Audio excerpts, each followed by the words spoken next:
The mystical dragon attempts an epic summon for a goddess with legendary healing vibes, but instead of a divine beauty, Kim Ojin pops up, looking totally wrecked and confused. He figures he's kicked the bucket and starts the classic cinematic flashback. Vet school was a nightmare. He survives the screaming professors, grabs his license, and grinds through 3 years of low-wage hell. After hustling nonstop to save stray animals, our boy finally scrapes together enough cash to launch his own tiny clinic. But it's a total flop.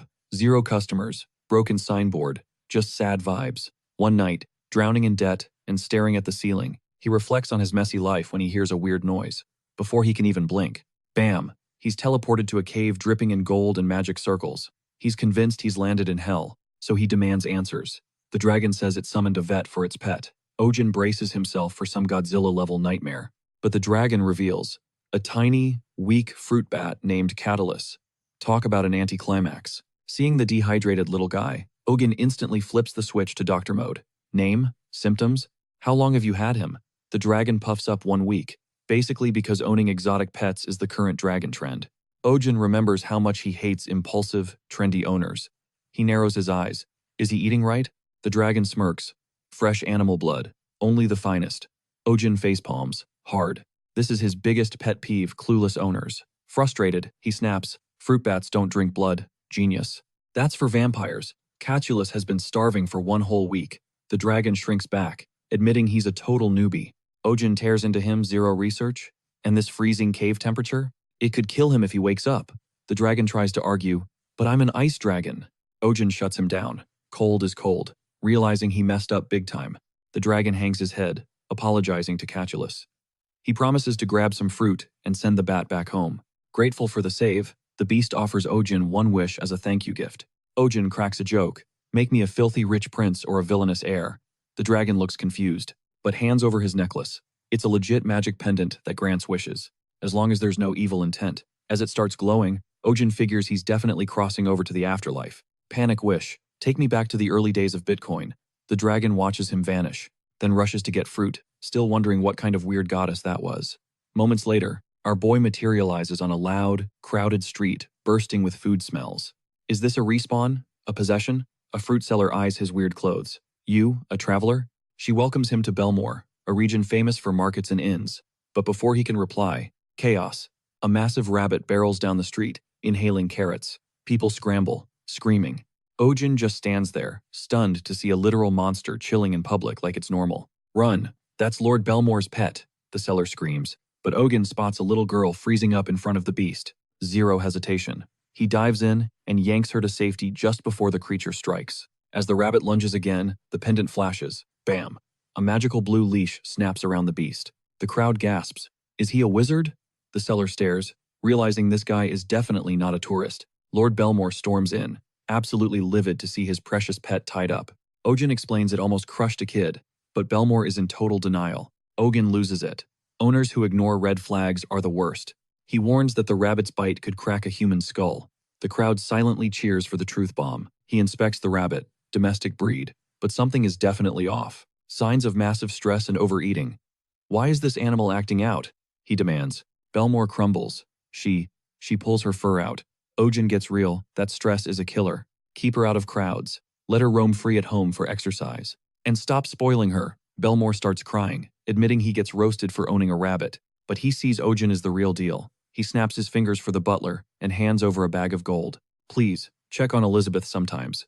He apologizes to his giant bunny and heads out with her. Our boy's barely done, muttering never coming back here under his breath when bam! A crowd swarms him. They're hyping up Ojin's courage like he's a superhero. The fruit vendor? She's practically bowing, thanking him for saving her stall and sliding him a sweet discount. But when he drops the "I'm broke" bomb, she just points at his pouch. He cracks it open and freezes it stuffed with legit gold coins. He bites one old school style. Metallic crunch? Check. A slow, satisfied grin spreads across his face. Finally, he can launch a new clinic here and wipe out that crushing debt from the human world. Fast forward, and Ojin's thanking a room full of job seekers. He eyes the crowd, half amused, telling them he genuinely hopes one of them has what it takes to make the cut. Then he drops the hammer. Let the interviews begin. He calls it a game of life and death. Dramatic much? For a split second, his mind flashes back to Lord Belmore. That guy was the real MVP, handed over land and cash, the second Ojin decided to set up shop in this realm. Thanks to that heavy-duty support, Branch number 2 opens without a hitch. Belmore even hooked him up with a fully prepped storefront. Weird detail though? It's jammed with rabbit supplies. Like, everywhere. But hey, Ojan's not complaining. Free is free. That connection with Belmore is already paying dividends. But as the daily grind takes over, reality hits. He knows absolutely zero about this world, especially regarding that dragon who dragged him here. That scaly liar promised a return ticket home, then ghosted him in this bizarre land. Determined to get answers, he slaps a sign on the door. Animal hospital hiring now. The goal? Find a unicorn who can juggle assistant work and technician duties. Game time. Ojan straightens up, eyeing the lineup of hopefuls like a hawk. First up, Thomas. Guy starts yapping about his noble lineage, his strict dad, his saint of a mom, blah blah blah. Ojan zones out immediately. The ego on this guy is exhausting. Next, enter candidate number 2, Philip. He claims his family's been in the animal business for generations. Okay, now we're talking. Sounds legit, right? Until he drops the bomb. They run a butcher shop. Hard pass. Ojan mentally shreds his resume instantly. Apparently, finding a normal human in this dimension is mission impossible.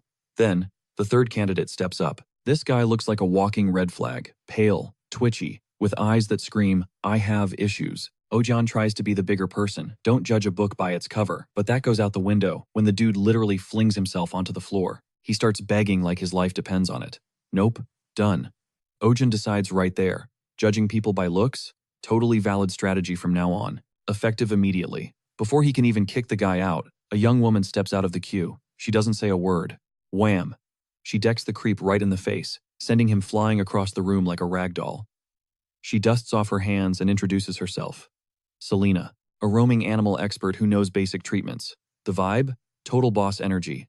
Ojan is shook in a good way. He hires her on the spot. Cut to the next afternoon. Our boy is chilling in his cozy new clinic. He's soaking up the sunlight, feeling good. But check the clock, it's noon, and Selena is MIA. Did he pull the trigger too fast on hiring her? Just as he's debating putting up another help wanted sign, a knock echoes at the door. Expecting his violent but capable assistant, he swings it open only to face a total stranger. Minutes later, the guy's sipping tea like he owns the place. Ojan keeps the polite customer service smile plastered on, but inside, he is screaming. Finally, customer number 1. This is the first real step to clearing that mountain of debt. He flashes back to his old clinic, the one that tanked because he had zero chill. He remembers losing it on a client who wouldn't brush their dog's teeth. He screamed so hard he got labeled the crazy rude vet across town. Not this time. New plan. Smile, stay zen, and charm the cash right out of their wallets. Back to reality. He asks about the pet. The stranger grins and points to his pocket. Out comes a tiny lizard named Pojak. Ojan almost sighs with relief. It actually looks like a normal animal for once. No weird fantasy hybrid monsters today. But that relief? Yeah. It lasts about 5 seconds. The guy casually admits he grabbed the tail until it popped off. Ojan has to physically restrain himself from roasting the guy alive. Focus on the lizard. Just focus. He inspects Pojak. Dry, red skin. Classic signs of improper shedding. The poor thing is miserable. As he explains this, the owner drops a warning. He gets a little feisty. Feisty? Try homicidal. The little reptile spits. A literal flamethrower burst straight at Ojan's face. Before he can even blink, Selena crashes through the door and shoves him out of the kill zone. Saved by the bell. The flames torch the wall where his head just was. Ojan's on the floor, dazed, tasting a little blood. He groans, muttering that taking the fire to the face might have hurt less than Selena's tackle. Then it hits him. His first patient isn't just a lizard. It's a salamander, a fire-breathing nightmare you definitely can't handle barehanded. Does this place even have fireproof gear? Meanwhile, the customer is gazing at Selena with hard eyes, calling her beautiful while she grills him. She grills him on where he scooped up the critter. He puffs out his chest, bragging he snagged it from the mountain back of the village, claims it was total love at first sight. Selena cuts the romance short, keeping a salamander straight up illegal. Those things are endangered thanks to poachers going overboard. Still, she throws him a lifeline. If they say they're holding it strictly for medical rehab, the cops might look the other way, assuming he releases the beast once it's healed. But the guy clamps onto Pojak like a lifeline, eyes welling up with waterworks. He refuses to let go. Suddenly, he sprints for the exit, screaming that nobody is tearing him away from his soulmate. Ojan just stands there, jaw on the floor, staring at the empty doorframe. Selena freezes for a split second before our boy snaps at her to chase the guy down. And just like that, the clinic's debut appointment morphs into a slapstick marathon through the streets. Just another chaotic Tuesday in Ojan's unscripted new life. The local fruit vendor, who was just vibe-checking how peaceful life felt without the Lord Reverend's drama, quickly learns that quiet days are a myth. She dives behind her crates as the stampede flies by, deciding to mind her own business. The man weaves through the mob, hugging his mystery bundle with desperate, frantic energy, while our boy tails him, lungs burning but refusing to quit. The fruit lady peeps out at the madness, whispering that, whatever drama is unfolding, she wants zero parts of it. The runner is panicking now, muttering that everyone is out to snatch Pojak away. Ojin and Selena keep up the pursuit until their cardio finally fails them. Gasping for air, she roasts Ojin for being out of shape, then snaps back to the salamander's critical state. He confesses the creature's molt has layered up dangerously, it needs help. Stat. Selena's face goes pale as the risk clicks. She breaks it down. A salamander that can't shed its skin turns into a walking time bomb, ready to nuke everything nearby. No time for a breather. They have to locate the beast before the town goes boom. Meanwhile, thinking he's in the clear, the runaway makes it home. Sighing with relief, he sets Pojak on the table, convinced their bond is written in the stars. His adrenaline shifts into artistic flow as he starts crooning, letting a weird melody drift through the room. But the creative vibe dies instantly when Pojak starts vibrating and bursts into flames. In seconds, his crib is a blazing inferno. Choking on smoke, the guy actually tries to debate with the salamander. Reaching out like a hug is going to fix a fire hazard. Pojak responds with another blast, turning the heat up to 11. Selena crashes in just in time to drag the guy to safety, while our boy squares up against the heat, determined to lock this situation down. He's thinking a fire extinguisher would be clutch right now. Suddenly, his pendant flares up. When the glow fades, Ojin finds exactly that sitting in his grip. No time to question the magic delivery service. He dives in, spraying the blaze, until the salamander's fury cools off and the room goes silent, except for the hiss of rising steam. As the smoke clears, Selena scans the wreckage. The man is sitting in the debris, muttering that the meltdown was just a molt gone wrong. He swears he'll be a better dad next time, his voice dripping with delusion. Our boy watches him, skeptical.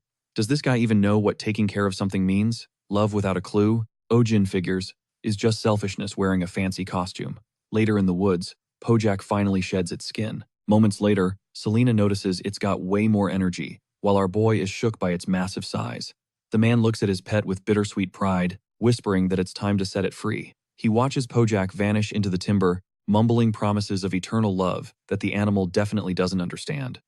Ojin rolls his eyes hard, thinking this level of drama is just asking for trouble. But the guy is in his own world, thinking this is some noble sacrifice. The scene gets surprisingly wholesome when Pojak pauses on a rock and launches a massive fireball skyward. The flames explode into legitimate fireworks, lighting up the dusk. The man gazes up, completely choked up, while our boy quietly marks the case as closed. A few days later, the same guy pops up in the town square, rebranding himself as Roya. He's strumming a guitar by the fountain, kids dancing around, as he belts out a quirky track about Ojin's exploits. The song goes viral locally, boosting the mood of everyone within earshot. Selena watches from the sidelines, half grinning, while our boy stands next to her, trying to look bored but secretly intrigued. When he hears locals chatting about bringing their sick pets to him, Ojin suddenly decides Roya's singing isn't half bad. But then, the fallout hits. Outside Ojin's clinic, a mob assembles so thick it blocks the whole block. Dozens are chanting his name, waving cash and demanding checkups. Our boy freezes, realizing his chill lifestyle is officially dead. Selena, staring down the endless queue, grumbles that she should probably just quit while she's ahead. Ojin wakes up to a harsh reality. His tiny clinic has accidentally morphed into the town's hottest hotspot. Regular morning? Yeah, right. Outside, birds chirp like nothing's wrong, mocking the massive queue snake winding out the door. Ojin wraps up an exam and dismisses the patient with orders for a checkup. Selena looms over him, dropping the truth bomb. At this pace, he'll be a straight-up corpse by next week. Make that bag while you're breathing. Our boy sighs and summons the next case, realizing it's been 2 months. Clinic number 2 is booming. Guess those morning birds were good luck charms after all. The launch was brutal, total chaos. But once the cash started flowing, worth it. Suddenly, a head pops through the doorway, asking, "Y'all still open?" Selena instantly barks, "Closed," but Ojin waves the straggler inside. Classic softy, hands busy healing. Ojin's mind drifts, processing the rules of this strange new world. Outside, the gossip is all about fur babies. Coco's fasting again. Check out Mr. Whisker's red eye. Even here, cats and dogs are glued to humanity's side, though the diseases are alien. Ojin finally stretches his aching back, declaring himself officially wrecked. Selena drops the good news. Last one. Ojin perks up. "What is it?" "A shaman," she replies flatly. "Former hunters turn trendy pets. Problem is, they only love their owners and savage everyone else. Abandonment rates? Sky high." Our boy growls. People buying living things for clout need to vanish. He remembers the stats on these beasts.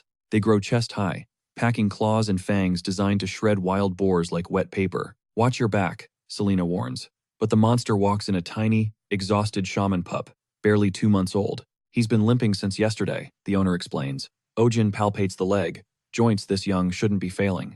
He checks the paw bullseye. A nasty thorn. Tweezers out, yank, disinfect. He'll be right as rain. The tiny shaman wobbles on unsteady legs. Our boy watches, silent. Even cold, Selena throws a curious glance as they exit. Ojin exhales, a massive sigh of relief. Freedom. Selena eyes him. You looked happy. He blinks, confused, when she asks if it was the cute fuzzball or the clocking out. Rare to see you smiling, she teases, unless cash is involved. Ojin shrugs. No critical cases today. That's a win. He gets real. The vet life sucks when animals suffer. Caring too much tears you apart, so he keeps his heart on ice. Flashback to his old world. A client extending a vacation while their pet waited an extra month.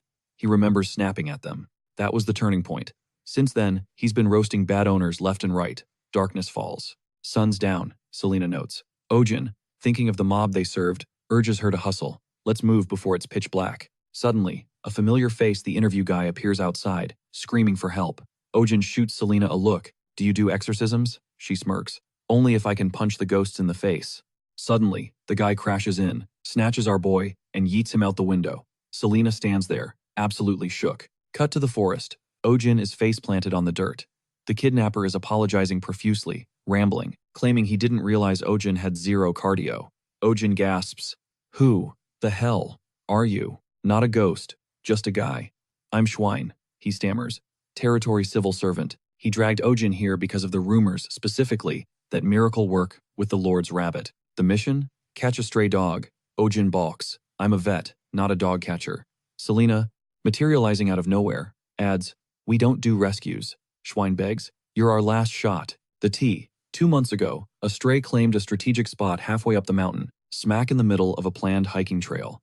They've tried everything to snag it, but this dog has supreme agility. Construction kicks off in 48 hours. If they fail, they send in the troops. Kill on sight order. Ojin goes dead silent. Finally, he whispers, where is it? He adds a disclaimer, I don't catch, I just look. Schwein nods frantically, pointing up the slope. Ojin cuts him off. I haven't said yes, just looking. Selena smirks, reading his soul. Oh, you're definitely doing it. Arrival. Schwein points to the lair. Suddenly snap. A noise cuts through the air, and a shaman steps out of the gloom. Ojin freezes, he knows this breed. Selena sighs. Everyone wants a shaman. Until they don't. It's the trendy pet catastrophe. Everyone buys them, and then tosses them like garbage. Ojin locks eyes with the beast, assessing the damage. He spots the signs immediately. This poor thing has been surviving solo for nearly 2 months, ribs showing, likely running on empty that entire time. Suddenly, snap. A weird noise rips through the tree line. Everyone jumps, hearts pounding, convinced some massive beast is about to charge. Our boy whips his head around, but the shaman is faster. It lets out a blood-curdling scream and launches straight at him. Selena moves like lightning, yanking our boy back just in time, and shouting that it's way too risky to be this close. But Ojan cuts in, dropping some serious survival knowledge. Turning your back and sprinting away from a pissed-off dog is literally the worst thing you can do. Selena argues back, saying that standing there like a statue is just an invite to get shredded. Our boy shakes his head, running just triggers the creature's prey drive. They need a distraction, fast. But before he can even finish the sentence, the shaman suddenly freezes mid-rampage. The air gets heavy. Everyone pauses, totally confused by the switch-up. Our boy frowns. Why'd he stop? He remembers Schwein, calling this thing a hunter. If a hunting dog is actually out for blood, it doesn't just walk away. But that's exactly what happens. The shaman turns tail and fades back into the woods like a ghost. Selena rolls her eyes, muttering that nobody knows what goes on inside a dog's head. Schwein pipes up, mentioning that this dog has a habit of running people off, and it's become such a massive headache that the nearby villagers are constantly blowing up his phone with complaints. Ojan gets that look on his face. The gears are turning. What exactly are they complaining about? He asks. Schwein paints a grim picture. The locals talk about it like it's some vicious demon stalking the mountain, a ticking time bomb they want caged immediately. Our boy processes this, then drops the million-dollar question. Has anyone actually been bitten? Schwein opens his mouth to say yes, then freezes. He admits it's 0 injuries, not a single scratch. Our boy turns to Selena. Didn't you say shamans are loyal to a fault? He asks if she still stands by that. Selena nods firmly. Absolutely. Ojan's eyes light up, like the puzzle pieces just fell into place. Fast forward to the next morning, Ojan and Selena head straight for the village, at the mountain's base. New mission. They're not here to fight a stray anymore. They're here to solve a mystery. Our boy is dead set on finding the original owner. If they want to get through to that dog, they need to know its history. Sure, throwing down some treats and setting a trap would be faster, but he knows that won't fly here. That dog is skin and bones, yet it refuses to be swayed. That's not instinct. That's a bond deeper than hunger. Walking through the village, Ojan can't stop thinking about the cruelty of it. He pictures owners giving that soft stay command, promising they'll be right back, only to drive off and never return. That betrayal is exactly what's breaking this shaman. Our boy has seen people dump the creatures that trust them most, and it makes his blood boil. He clenches his fist, making a silent vow. When they find the owner, there's going to be a reckoning. He's going to make them look at the mess they made and see just how much that loyal creature has suffered. They start grilling the locals, and the stories start lining up.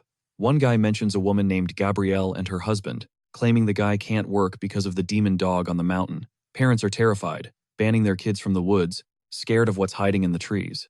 Even the local teenagers are spreading horror stories. Then there's this old guy rambling about losing cash years ago, totally random, but it adds to the chaos. But one thing is crystal clear. This whole town hates that dog's guts. Hours later, they slump against a wall in a quiet alley. They're exhausted and sick of hearing the same ghost stories. Ojan has a hunch. What if the owner isn't even from here? Selena nods, catching his drift. Makes sense, she says. Everyone here treats the dog like a public enemy. Suddenly, a woman with long, flowing hair steps up. She's been listening. Her face is dead serious. You're looking for Jake, she says softly. He owned the dog. She motions for them to follow. She guides them to a cabin way off the beaten path, practically swallowed by the forest. Jake was a loner, she explains. Kept to himself, stayed away from the town drama. That's why nobody knows the real story. They arrive at a tiny wooden shack. She stops at a fresh mound of earth near the door. Jake passed away 2 months ago, she whispers. Caught in a landslide. He had no kin, so I handled the burial myself.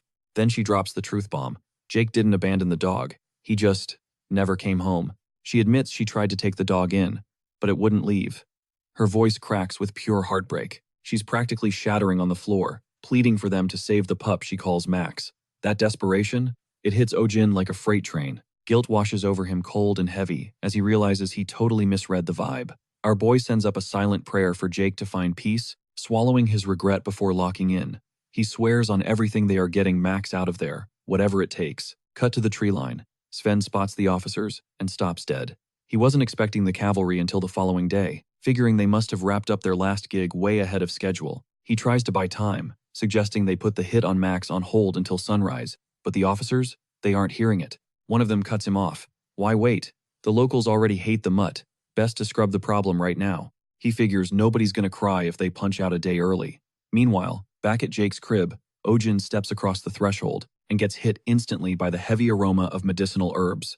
Dead giveaway, Jake was definitely a herbalist. Selena suggests they grab something soaked in the owner's scent, gesturing toward some worn clothes hanging nearby. But our boy's gaze gets snagged by a framed photo on the shelf, Jake and Max, looking like best buds.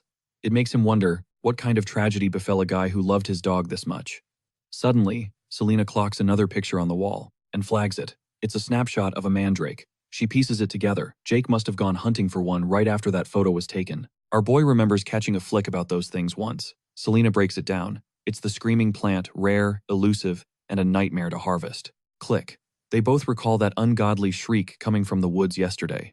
Dangerous? Yes. But a mandrake is a gold mine, the holy grail for any herbalist. Cut to the cave entrance. Max is sitting there, eyes glued to the sky, drowning in memories of his human. Flashback to that rainy day when he and Jake ducked into this very cave. Jake was laughing at the sudden storm, debating if they should wait out the deluge. He got a fire crackling, then draped a wool blanket over Max, teasing him to sit still or risk a sniffle. Max snuggled in tight, and Jake, bone-tired but happy, grinned and said they really lucked out finding this spot. But as he scanned the cave, Jake's eyes widened, a plant clinging to the rock wall, that leaf shape. No mistake, it was a mandrake. Pure shock. He confessed he never thought he'd see one outside a textbook. Adrenaline spiking, he decided to sprint home for his tools, telling Max to stay put. I'll be right back. Max let out a soft bark, but Jake promised it wasn't far. Smiling, he stepped back into the downpour. Then, chaos. A massive landslide tore down the mountain, burying him instantly. Lights out. Time drifted on. The fire faded to cold ash. But Max? He stayed rooted to the spot. A week later, some hikers wandered through. One spotted the dog, clearly camped out for days. They assumed he was dumped and, feeling bad, tried to toss him some food. But when they got close, Max shrieked and scrambled back in terror, scaring them off. Immediately, spooked, the hikers retreated, muttering that the beast was dangerous and it was no wonder the owner ditched him. Max just crept back to his vigil, waiting for a ghost, totally unaware Jake was never coming back. Back in the now, while Max is lost in the past, the squad closes in. One officer notes the sun is dipping low, no time to waste. They need to wrap this up and hit the lodge. They square up on Max, loading tranquilizer darts heavy enough to drop a mystic. Sven is practically begging for 60 more minutes, explaining he's got a specialist incoming to handle the rescue. From what Sven's seen, Max isn't a monster. He's just a loyal boy with a heartbreaking backstory. The officer? Stone cold. He says they aren't here for story time. Their paycheck is for protecting the village, and that's the bottom line. He raises the rifle, locking onto the target. Max is panting hard, stress levels peaking. Finger on the trigger, boom! Selena and Ojin burst onto the scene just in time. Selena screams that this is a rescue op, not an execution. Right then, Max's vision blurs. He sees a shimmering image of his owner standing there, wearing that gentle smile. The figure whispers he's finally back for him, acknowledging the long, lonely wait. Joy floods the dog's heart, and Max steps forward, tail thumping, convinced his dad is finally home.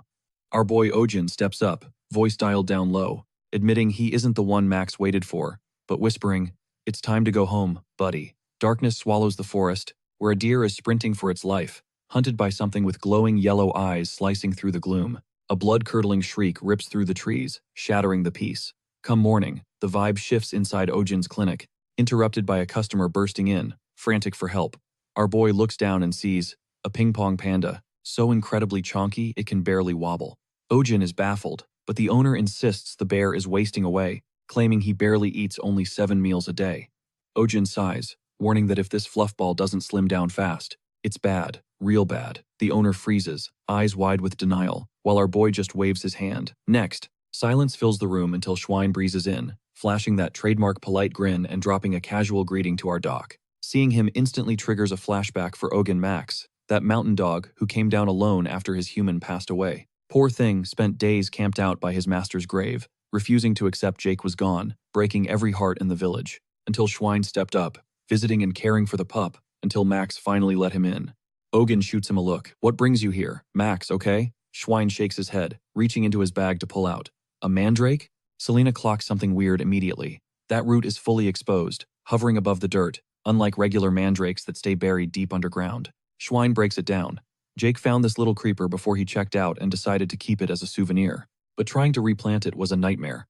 The thing kept clawing its way out of the earth, shrieking non-stop, day and night. It got so bad, the whole village had to plug their ears, and a few poor souls even blew out their eardrums. Selena nods, knowingly classic mandrake drama. Those things are notoriously picky about their vibes. Schwein lets out a heavy sigh. The thing is unmanageable. It's only quiet right now because it's passed out cold, but the second it wakes up, total anarchy. He begs Ogun to take it, but our boy shuts him down. "Cold. I treat animals, buddy, not potted plants. And if it screams, it definitely ain't a plant." Schwein shakes his head. "It's not a plant, or an animal. It's something way worse. A demon."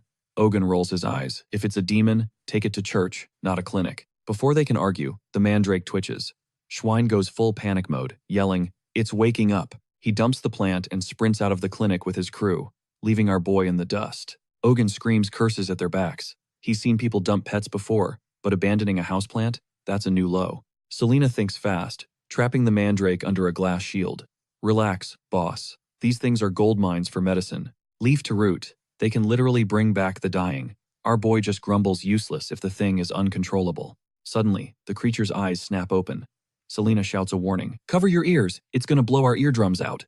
Ogun scrambles, whining about his missing noise-canceling headphones, bracing for the sonic boom. But, silence. The thing just smiles. Confused? Understatement. Selena studies it closely. "I think it likes you. Show it your necklace." He pulls it out, and the mandrake goes nuts, eyes sparkling, literally dancing, a little jig. Our boy is stunned. Selena cracks up. "It looks like one of those dancing flower toys," he grimaces. Gross comparison, Selena. But she insists he keep it in his room for now. He complains, kicks, and screams, but ends up taking the plant anyway. That night, a pounding on the door jolts him awake. He's yelling about overtime fees until a woman bursts in carrying a bloody dog. It's a bloodbath. Seeing those deep gashes, Ogun's face falls. This is too deep. I can't stop this kind of bleeding. Selena jumps in. The mandrake leaves. They clot blood instantly. He gives the nod, and she rushes the plant. The mandrake side-eyes her hard. She freezes. Boss? You ask him. Ogun groans, begging a salad for permission. Ridiculous. But he swallows his pride. The moment he asks for a leaf, the thing beams, wiggles, and starts humming a tune. Still weirded out, he grabs the leaf. It works like magic. Bleeding stops. Dog saved. The woman is sobbing with relief while our boy yawns, tells her to book a checkup, and shuffles back to bed. Barely 30 minutes later, another desperate knock shatters the silence. Now, it's a guy at the door, cradling a mauled deer, eyes pleading for a miracle. The deer is shredded. Ogun's expression darkens. These aren't hunting wounds. This is torture. Someone enjoyed this. Psychopath, he mutters. The villagers look confused. Is that a new type of monster? Then a quiet voice speaks up. A little girl whispers, "It's Baron Doyle's pet wolf. He does it for fun." Ogun's shock turns into pure rage. He starts cursing the noble out, screaming about how this is legal, demanding to see the animal protection laws. He's a baron. They shrug. He can do whatever he wants. Our boy loses it, ranting about liberty, justice, and the rule of law. He's shouting about democracy, to blank stares until Selena snaps him back to reality. Doc, the deer. 1 week later, the clinic is under siege. A massive mob is outside, screaming for the doctor to save their mangled pets. Ogun snaps. Exhausted and furious, he storms out, shouting, "I'm done! We can't live like this! It's time for a revolution!" Like a general, he marches the angry mob straight to Doyle's mansion, chanting anti-Baron slogans and demanding justice for the animals. They're ready for war.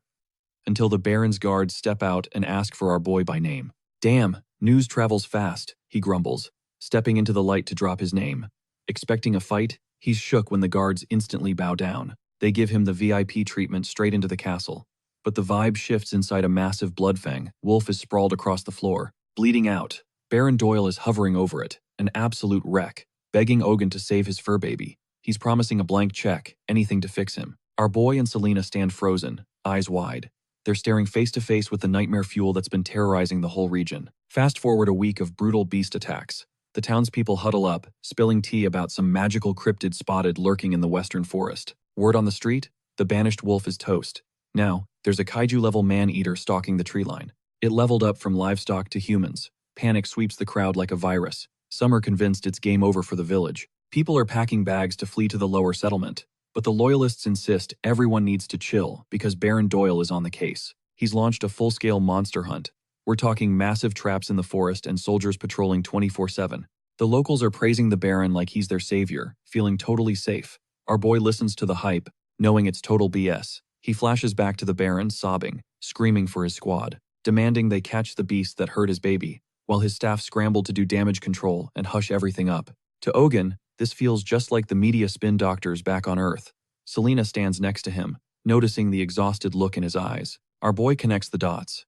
Most of the injured critters at the clinic came from the eastern forest, right next door. But the Baron's wolf got wrecked deep in the west. Despite that huge red flag, the Baron's goons are obsessed with the western woods, totally ghosting the east. Selena's picking up on the sketchy vibes, too. Locals treat the western forest like a haunted house. Nobody goes there. While they're brainstorming, a guy from the glass workshop waves them in the custom order is ready. The syringes. We're talking mouth-blown reinforced glass spiked with albarium powder. These bad boys are heat-proof and shock-resistant. Our boy inspects the loot, blown away by the craftsmanship. He calls the tech insane, marveling that this was all done by hand. The craftsman admits it was a nightmare to make and swears he's one and done. Ogun drops a heavy bag of coin, locking in that partnership despite the guy's hesitation. Piece by piece, the clinic starts getting decked out with new gear. Renovations kick off. Selena inspects the layout, shook by how organized and modern it looks. Our boy smiles, thinking, now this feels like a legit hospital. One day, a dude walks in with bundles of herbs, showing off strains with wild effects. We've got instant knockout gas, stomachache cures, cough suppressants, and even a natural antiseptic. Ogun checks them out, totally mind blown. This stuff is god tier, rumor has it. Some can even cure fatal diseases. He grumbles that even modern medicine back home can't compete. Selena roasts him for being a skeptic. But suddenly, a girl bursts in. Screaming for Ogun to move, they caught the monster in the forest. Soldiers, hunting hounds, and Baron Doyle are circled around a shattered trap, with a terrifying roar echoing through the timber. The soldiers push in, yelling that the beast is cornered.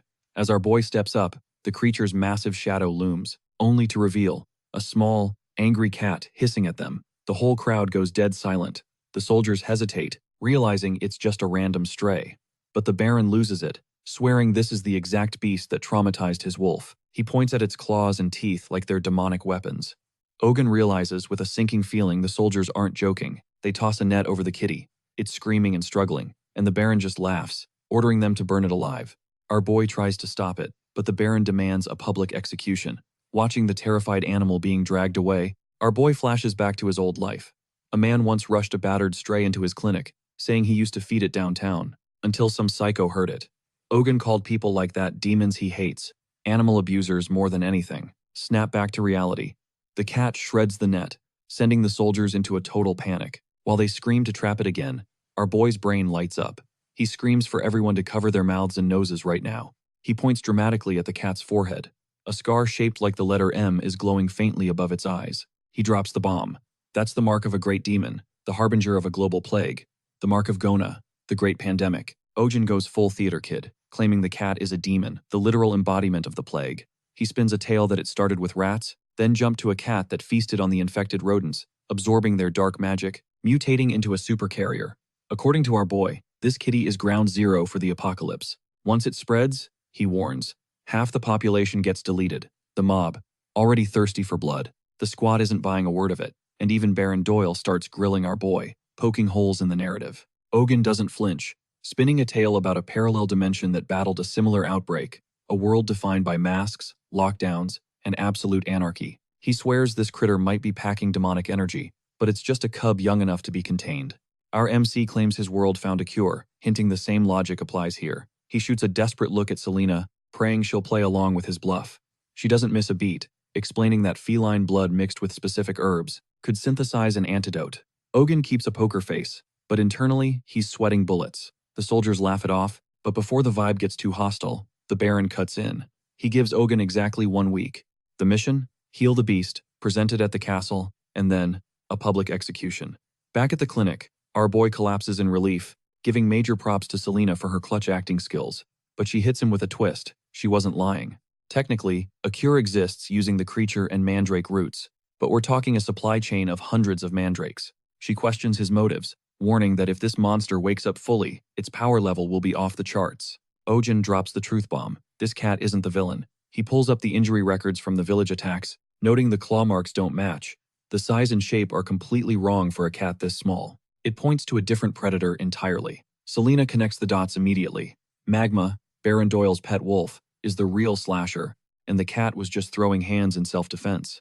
Our boy nods, but flags how suspicious it is that the Baron, who covered up Magma's crimes before, is suddenly framing a new beast and launching a public hunt. He smells a rat, the hunt is just a smokescreen, and capturing the cat alive is the real objective. Selena realizes this explains why Doyle wanted it taken alive, instead of just ending it, and why he bought Ogun's sketchy story so fast.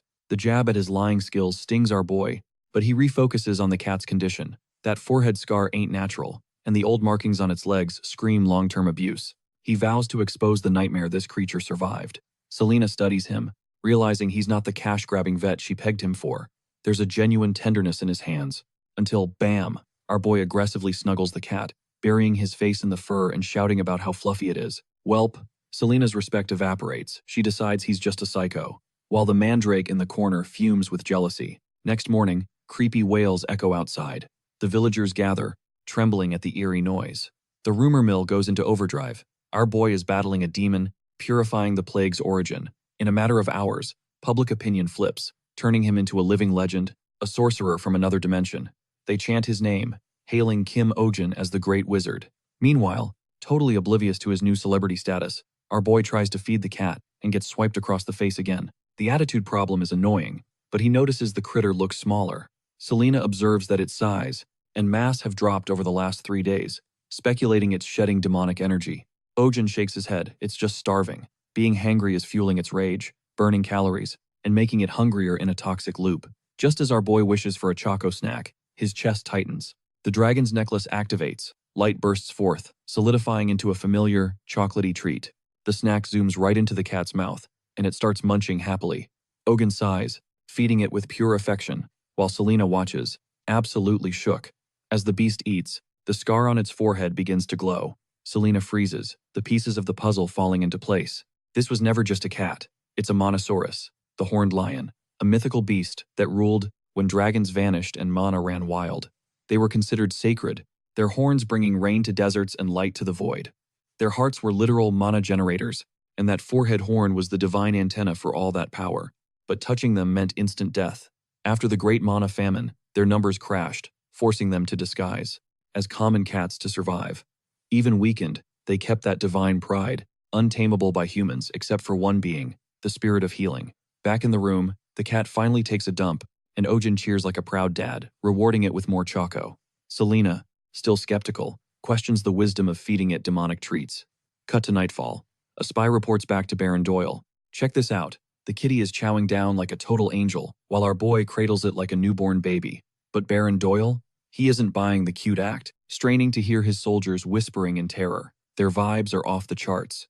They're muttering about the devil's lion and that legendary plague, dropping red flags that this beast is anything but normal. They remind the Baron that 0 humans in history have ever tamed a monoceros, not even a sick one. Worst case scenario? The mana inside them goes nuclear, turning these fluffballs into literal walking biological weapons. One wrong move, they claim, and this thing could wipe an entire nation off the map. Baron Doyle feels a chill down his spine, flashing back to Ogun's dark stories about a plague that devoured his home dimension, a war humanity battled for years. Then it clicks, legend says, the Manhwa War rejects all human food. Doyle starts connecting the dots, wondering if our boy is sitting on secrets nobody else in this world understands. Fast forward to the next morning. The clinic is absolutely popping. The new hire, Pio, is crushing it at the front desk, calling in patients like a pro. The energy is immaculate and super organized, exactly how a top-tier clinic should run. Meanwhile, Selena is losing her cool with a loudmouth client whose pet won't sit still. Her patience snaps. In a fit of rage, she blasts a silence spell, instantly muting the room and freaking everyone out. Ogun watches, jaw on the floor, as she spams the spell on another customer, turning the clinic into a silent panic zone. Then, totally out of the blue, Selena demands a half-day off and vanishes into thin air. Later, our boy finds her scribbled note, saying she's going AWOL. The handwriting is chicken scratch, which just makes him madder. He rants that even a rookie vet wouldn't pull a stunt this unprofessional. Desperate to keep the ship afloat, that is why he hits up Pio, a neighbor he knows, to cover the shift. Surprise, surprise. Pio is an absolute machine. She's handling clients, hauling heavy gear, and keeping the flow smooth with a smile on her face. Her hustle impresses our boy so much he starts thinking about putting a ring on it, employment-wise, of course. But right in the middle of the grind, Ogun senses a shift. The clinic, usually a zoo of animal sounds, goes dead silent. The next morning, the mystery is solved when a regular patient walks in. It is Ping Ping the hamster. Ojin blinks, thinking he's hallucinating. The little guy who used to weigh half a kilogram has inflated to 10 times its original size, looking more like a small dog than a rodent. Ogun gasps, wondering if it somehow morphed into a panda. The owner laughs it off, calling it a flopper dog. That is when our boy realizes hamsters in this dimension have a totally different brand name. The owner looks confused, asking if Ojin doesn't know what a flopper is. Ojin starts sweating, but Pio swoops in with the save, spinning a story that Ogun is from a distant land, which explains his weird vocab and why his medical skills are light years ahead of the locals. The owner eats it up, convinced our boy is some prestigious international scholar. Feeling proud and relieved, he hires Pio full-time on the spot. Turning his attention back to Ping Ping, Ogun scans the massive fluff ball. The beast seems healthy, but that size and color? Definitely suspicious. He guesses it might have soaked up some wild growth magic. While he's investigating, the cat next to him gets a serious case of jealousy and pounces on the hamster. The second they touch, bam, Ping Ping splits into 3 identical clones. The whole room freezes. Ogun's brain breaks, trying to process the visual, screaming internally that this defies every law of physics in the book. The owner? He is crying tears of joy, hugging the trio, sobbing that after years of being solo, Ping Ping finally has a squad. Suddenly, one of the mini-clones darts across the room, sparking a high-speed chase. These tiny things are impossibly fast. To add to the madness, Selena spawns back in, appearing out of nowhere. With ninja-like reflexes, she snatches 2 with her hands and catches the third one in her mouth. She spits it out and identifies them as bloops. When asked where he got it, the owner admits it was a gift from his dad, totally clueless about what it really was. Selena decides to keep them for research, promising the owner they'll be safe. Ogun jumps in, swearing the clinic doesn't do creepy experiments without permission. although inside, he is questioning why he has to be the moral compass here. Later that night, Selena drops a lore bomb. Bloops aren't natural animals. They're artificial life forms cooked up by a mad wizard ages ago. Our boy is shook, realizing even fantasy worlds have unhinged scientists playing God. Selena defends the mage, claiming he wasn't evil, just misunderstood, and his creations were never meant to hurt anyone. Ogun points out that bloops were supposed to be extinct for a century, so seeing one now is super weird. Curiosity takes the wheel, and he casually asks Selena exactly how old she is. Big mistake. Before she can roast him, a weird gurgling noise erupts from the Siona nearby. Our boy spins around, worried, but a sharp knock cuts him off. A soldier barks an announcement from outside, and Baron Doyle strides right into Ogun's clinic like he owns the place. "I'll bring out the monster." The words taste like ash in his mouth. Cold sweat drips as panic sets in. Does he stash the cat or stage a prison break? He's running on fumes. Zero prep time. The past 7 days were a blur of sleepless nights just keeping that little furball alive. Plastering on a customer service smile, our boy greets the noble, but his brain? It's screaming at Selena for ghosting him. She dipped, leaving him to face the music solo. The Baron flops down like he owns the place, totally ignoring the tea and the vibes, and demands to see the beast. Now, Ogun stammers, playing the medical complications card.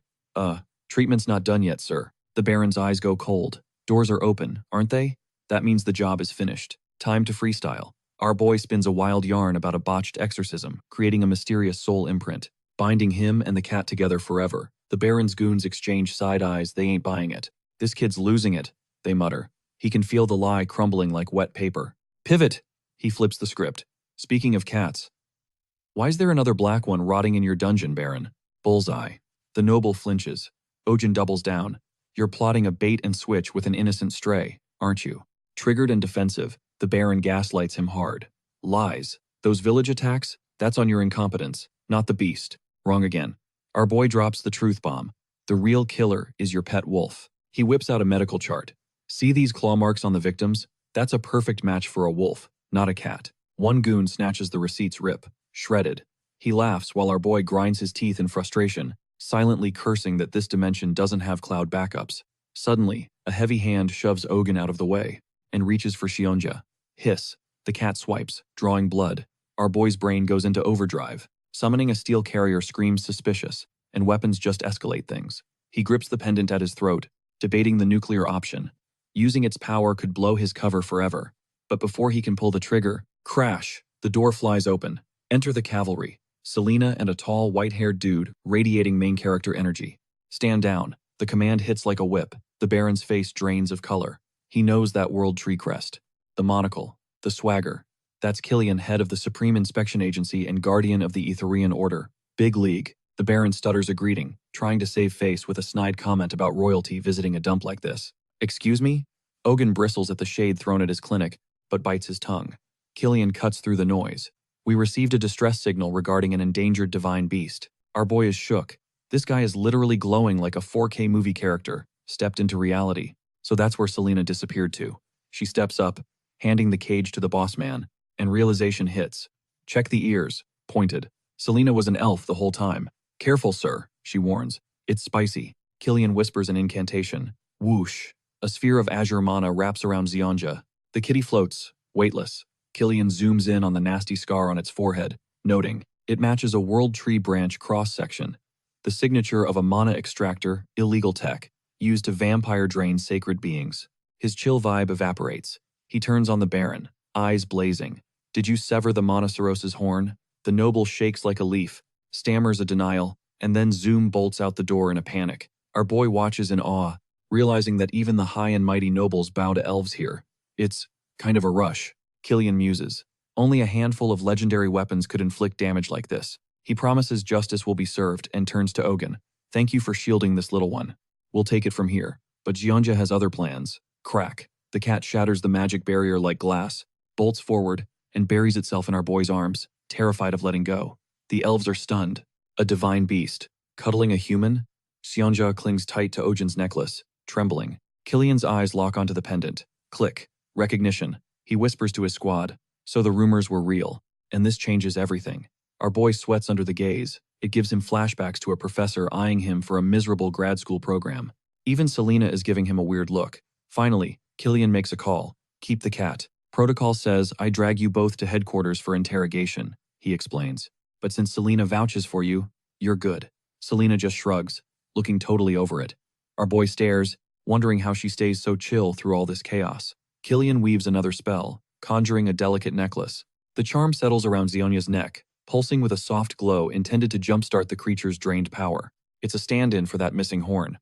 Xionya wiggles, clearly hating the new bling. Then, one of the elves drops some lore. This enchantment isn't just jewelry, it's a panic button. If the creature gets in trouble, they'll get an instant alert. Ogun is floored by the tech. It's basically a magical life alert. Then Killian pulls out a ring. He offers it to our guy like it's the crown jewels, explaining that it carries the full authority of the celestial family. Plus, it comes with top-tier defense stats. Ogun takes it, sweating a little honored, sure, but terrified of the strings attached. Killian flashes a warm smile and insists on putting it on him personally. It's super awkward, but Ogun rolls with it, while the elves whisper, hyped. They claim it fits him like a glove. He stares at the shiny band, wondering if he just signed a contract with Destiny without reading the fine print. Listen, Kim Ojin has been single since day one, and the first ring he ever wears is… this? The elven band glows with a vibe that screams sus. It's giving him major red flags. He tries to nope out of there, apologizing and trying to give it back. Killian looks totally lost, asking, why? Our boy breaks it down. He works with his hands. Flashy accessories are just going to get in the way. Killian counters. Think of it as armor, not jewelry, while secretly thinking Ojin is completely clueless. Moments pass, and Ogun stands his ground. He keeps insisting that hand accessories are a no-go for a doctor. Killian stops arguing. Instead, he whispers a quick incantation. The ring melts into pure light, morphing into a sick tattoo right on Ogun's finger. Okay, that's actually fire. Killian tells him to press the mark to his heart and say the family name. Ojin complies, and his finger lights up. Boom. A hologram of Killian pops up right in front of him. The elf explains it's basically magical, FaceTime, voice, and video included. Then he invites Ogun to say the word, light. Our boy repeats it, and a laser beam shoots from his fingertip. The elves are trying so hard not to laugh. He waves his hand around like a kid with a new toy, genuinely impressed. Killian cuts in to reassure him. There are hidden features to unlock later, but the main event is the shield spell baked into it. Ogun says thanks, but his brain is still buffering over how a metal ring turned into a high-tech tattoo. Selena watches with a smirk, remembering how hard he fought the ring, yet now he's totally vibing with it.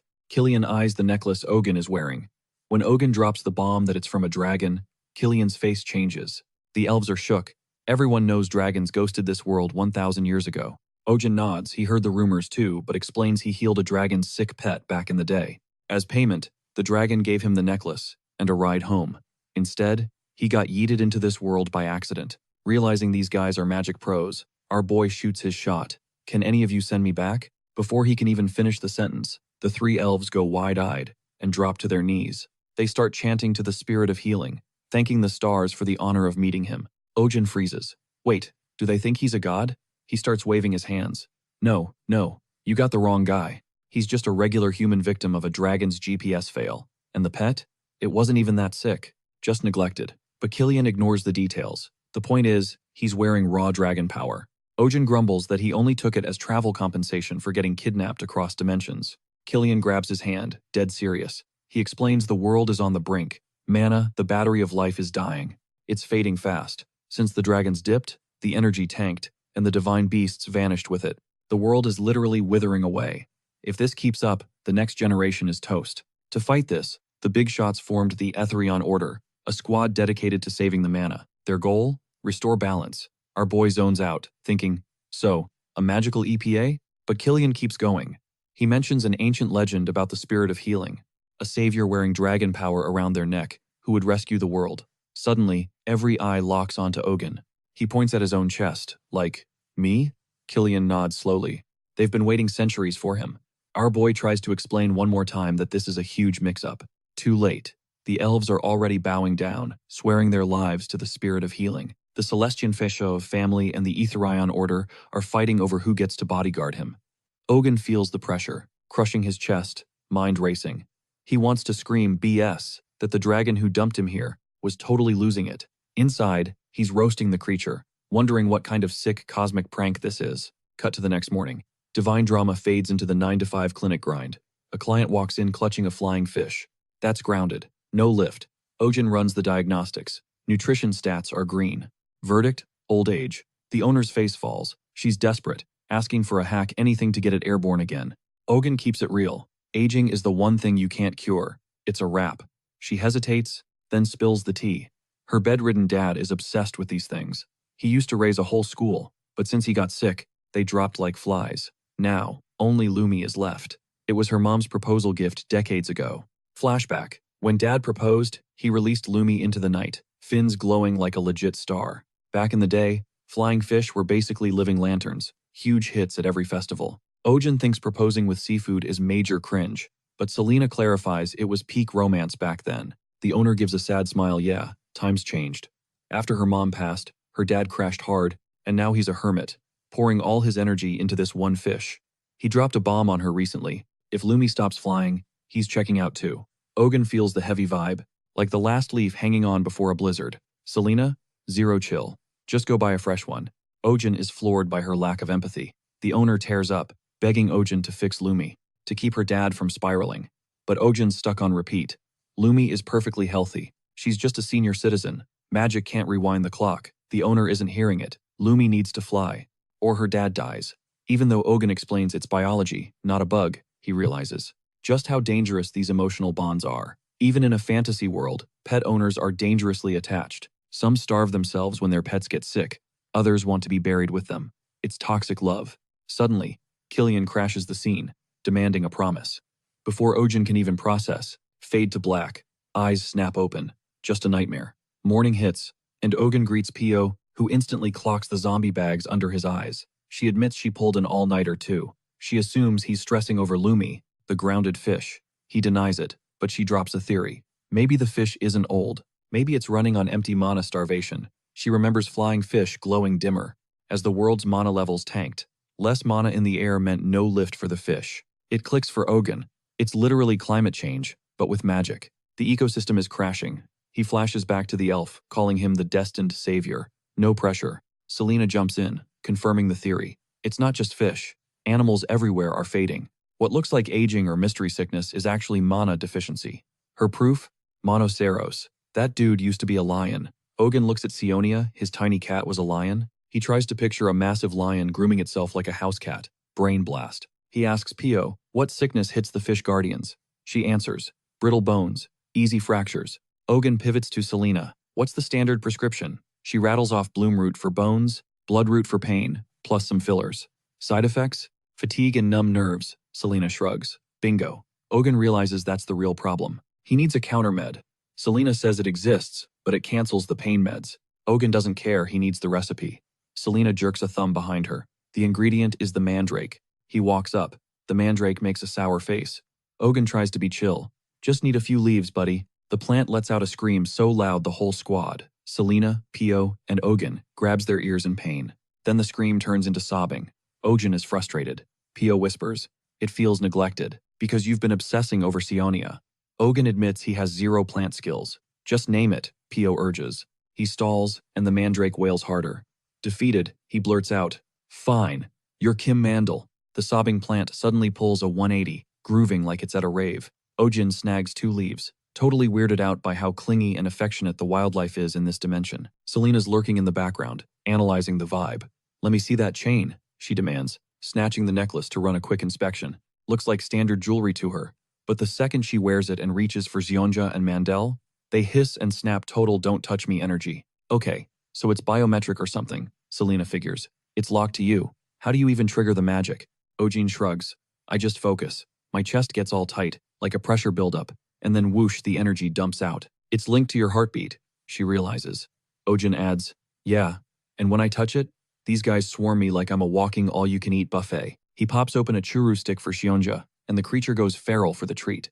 That's when Selena spots it, the faint, ethereal glow. Her eyes widen. He isn't just giving them snacks. He's unconsciously funneling his own mana straight into their systems. Massive red flag. That kind of soul link isn't just rare, it's a death sentence if he's not careful. Meanwhile, the scene cuts. Pio bursts in, holding a fresh brew. Mash the leaves? Boss, the potion is live. Want me to whip up another batch? Do it. Ojin nods. Selena stays quiet, watching him from the shadows. The weird aura, the way nature bends to his will, the way the world literally simps for his presence, it's unnatural. For the first time, she thinks, Is this guy actually the legendary spirit of healing? Smash cut to L'Oreal's mansion. She walks into her dad's room with his daily dose, only to drop everything in panic. He's sprawled on the floor. She scrambles to lift him, realizing he tried to stand just to get Lumi closer to the window view. I'm fine, he wheezes, despite looking like he might shatter. L'Oreal is frantic. His bones are practically glass right now. One bad fall could end it, she cries. But he just smiles sadly. My timer is running out regardless, sweetheart. She argues that he can still get better, but he shakes his head. Death doesn't just come from sickness, he murmurs. It comes when you give up hope. That breaks her. Tears start streaming as she begs him to quit the doom talk, but the old man just won't back down. Just then, Ogun crashes the party with Selena, Pio, and the whole squad, totally shattering the heavy mood. He drops a massive truth bomb. People don't just drop dead from fate. They die because of bad intel, sketchy prescriptions, and zero self-care. Laurel and her dad almost jump out of their skin at the sudden invasion. Our boy steps up and sets the record straight. Lumi isn't grounded because of old age. She's suffering side effects from the dad's own meds. The old man looks totally lost, insisting he's the one popping the pills, not his pet fish. But Ogun breaks it down. Flying fish never lose those aquatic grooming instincts. They instinctively clean the ones they love. While Lumi was meticulously grooming her owner's hair and beard, she was soaking up toxic residue right through her skin. It clicks for Laurel. She remembers all those nights Lumi spent nestled against her dad, literally brushing against poison. The truth hits the old man like a truck. He grumbles that explains why his beard was always weirdly glossy. Ogun nods and whips out the syringes, revealing the custom cure he cooked up in the lab. He promises the fish will be back to full power in 48 hours, prompting the dad to joke he'll shave himself bald to stop this from happening again. Time to operate. Our boy gets to work, grabbing each fish with steady hands. Pio wrestles them still so Ogun can administer the shot. Once they're done, Ogun smirks. This stuff works fast. Almost instantly, Lumi twitches, then shoots into the air, glowing with a faint aura as she glides toward her owner. The dad stares, terrified it's a hallucination. Then, it's a chain reaction. Every fish starts glowing neon blue and lifting off, turning the room into a shimmering ocean of light. Laurel and her father watch, mesmerized. The dad is instantly transported back to the day he proposed to her mom, surrounded by soaring, glowing fish, just like this. Cradling Lumi in his hands, the old man is completely overcome with emotion. Pio watches from the shadows, realizing the glow isn't just the cure, it's a reaction to Ogun's blood and mana. This guy is not normal. Selena connects the dots too, wondering if Ogun is actually the legendary figure from the prophecy, the spirit of healing. Later, Selena links up with Killian to break down the situation. Killian is convinced. He claims Ogun's bond with the Monaceros is the smoking gun that proves the prophecy is real. But Selena hesitates, questioning why Killian let our boy keep a ring that doesn't belong to him. Killian waves it off, insisting the original owner would have given Ogun the thumbs up anyway. He reveals the bigger play. Rumors of the spirit of healing will go viral, baiting the hidden villains out of the shadows. It clicks for Selena. That is why they let Baron Doyle walk. He is just bait to expose the real puppet masters. Killian promises Ogun is safe, noting it is no accident. Selena crossed paths with him in this specific village. Selena thinks back to her first encounter with our boy, remembering how he casually took down a giant rabbit while rocking that mysterious necklace. She admits he is built different, but she is still not sold on him being the Messiah figure. Killian tells her to stay sharp, reminding her the prophecy isn't just about saving the world, it warns about the hell they have to go through first. Cut to a quiet morning at the clinic. A blob called the Bloop is vibing on a leaf again. Our boy spots it and gets annoyed that thing was discharged a week ago. Why is it squatting in his office? Turns out, Selena is babying the creature. She claims she is just looking after one of the 3 bloops, but she is handling it way too roughly, forcing our boy to intervene. He drops some lore. Bloops come in 2 flavors: core types with a brain in their head, and non-core types that multiply like crazy. Core types are stable, but the one Selena is messing with has no core. Stress it out, and it clones itself instantly. Selena confirms it is super sensitive to pressure. Ogun starts sweating bullets. He knows the risks. If these things multiply unchecked, they can wipe out entire villages. It has happened before. Keeping a ticking biological time bomb next to volatile monsters like the Mandrake and Sionia feels totally reckless. He realizes Selena didn't even ask the owner. She just grabbed the creature herself, pretending it was cooperation. Pio watches the tension rise and suggests maybe they should back off before things get messy. Suddenly, Ogun remembers a dark fact. Elves cover their ears to hide criminal brands burned into their skin. It starts adding up. Selena's aggressive vibe, her dodging questions, her recklessness. It screams fugitive. Ogun seriously considers kicking her to the curb right then and there. But the clinic is slammed, and he needs the extra hands, so he decides to let it slide for now. Before he can spiral, Selena calls out that they are open for business. Meanwhile, trouble brews at Baron Doyle's castle. The Baron is sweating bullets over a glowing monocrystal call. On the other end, a shadowy figure demanding to know why the Etherion Order just crashed the party at Ojin's clinic. The Baron stammers, explaining they kicked down the door, started raving about a divine beast, ruined his operation, and then just dipped. Shadow Guy loses it, accusing the Baron of fumbling the bag and letting the Order swipe the Monoceros. The Baron is pleading for a second chance, swearing he'll fix it. Then he drops the bomb. He doesn't need to steal the beast because it's already chilling with Kim Ogan. The boss is shook. Everyone knows a Monoceros usually attacks humans on sight, but the Baron doubles down. The beast is literally following Ojin like a puppy. Shadow Guy snaps, ordering a total cover-up. Everyone who saw anything needs to be silenced. He calls the Baron a useless amateur and cuts the feed, leaving the Baron seething. Still reeling from the verbal beatdown, he barks at his butler to drag Theodore and Alex back in. Doesn't matter that they're on vacation. The butler nervously reminds him the duo is on PTO because they were whining about burnout. The Baron explodes vacation over. He demands they return immediately. This mess is spiraling out of control. Meanwhile, down at the marketplace, the tea is piping hot. Rumors about the Etherion Order are spreading faster than a viral tweet. Locals are freaking out, claiming they saw the legendary squad in real life, and wondering why the holy big shots would visit a rundown clinic in the boonies. The word on the street is they were hunting a rare divine species. The theories are getting wild. Some folks are convinced Ogun isn't just a vet, but an otherworldly traveler with main character energy. Others swear they saw him body slam a mana beast and tame a divine creature with his bare hands. The guy is built different. Truth and hype are blending together until the whole town is buzzing.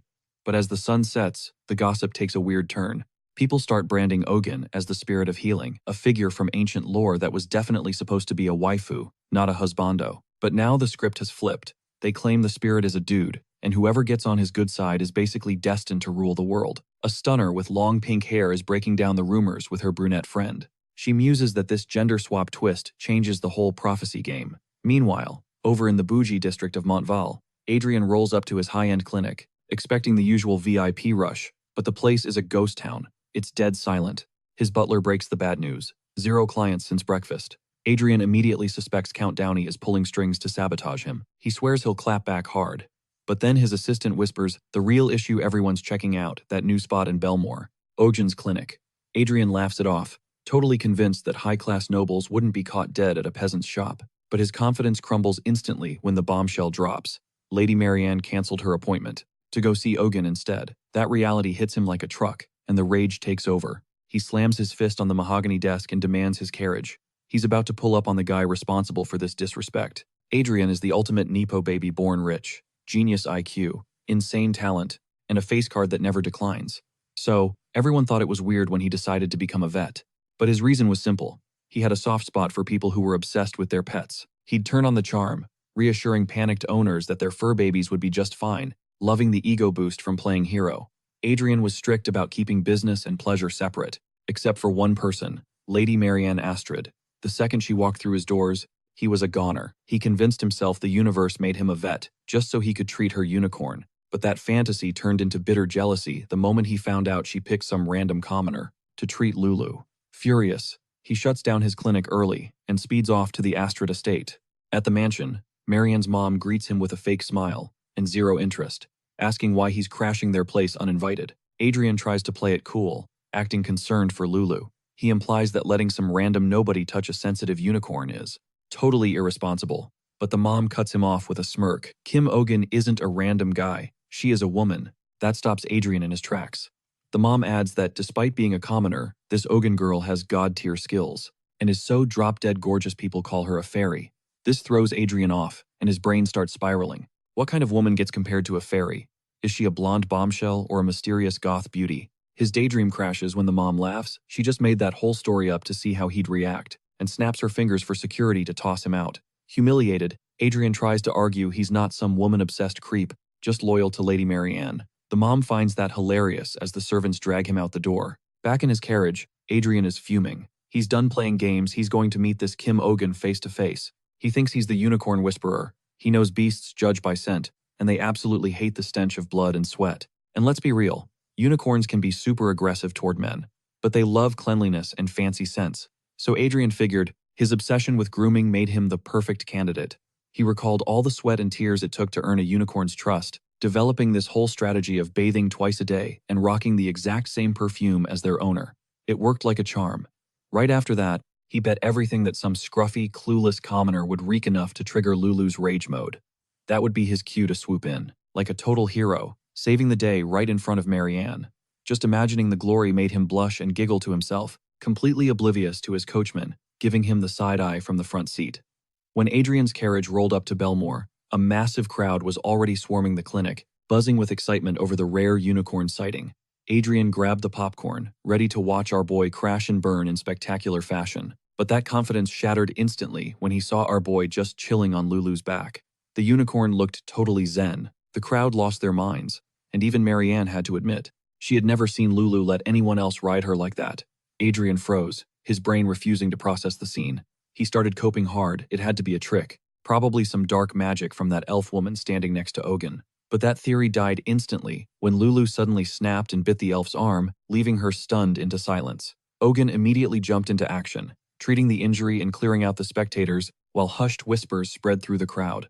Refusing to leave with his tail between his legs, Adrian decided to go full spy mode. He spotted an open window and scaled a nearby tree, channeling his inner varsity climbing champ from the academy days. Peeking through the window, he watched our boy treat the elf's bite, calmly applying herbs, and wrapping it with a technique Adrian had never seen before. But then, Adrian squinted. There was a strange crest glowing faintly on Ogun's hand. His jaw hit the floor as he recognized it, the symbol of House Celestian, literally the most elite elven family in existence. He stared blankly, realizing this commoner vet was rocking the mark of the highest elven bloodline. Inside, Ogun notices a faint mark on Selena's hand while bandaging it up, and quickly realizes the situation is way more serious. What looked like a minor scratch is actually laced with poison from the creature's saliva.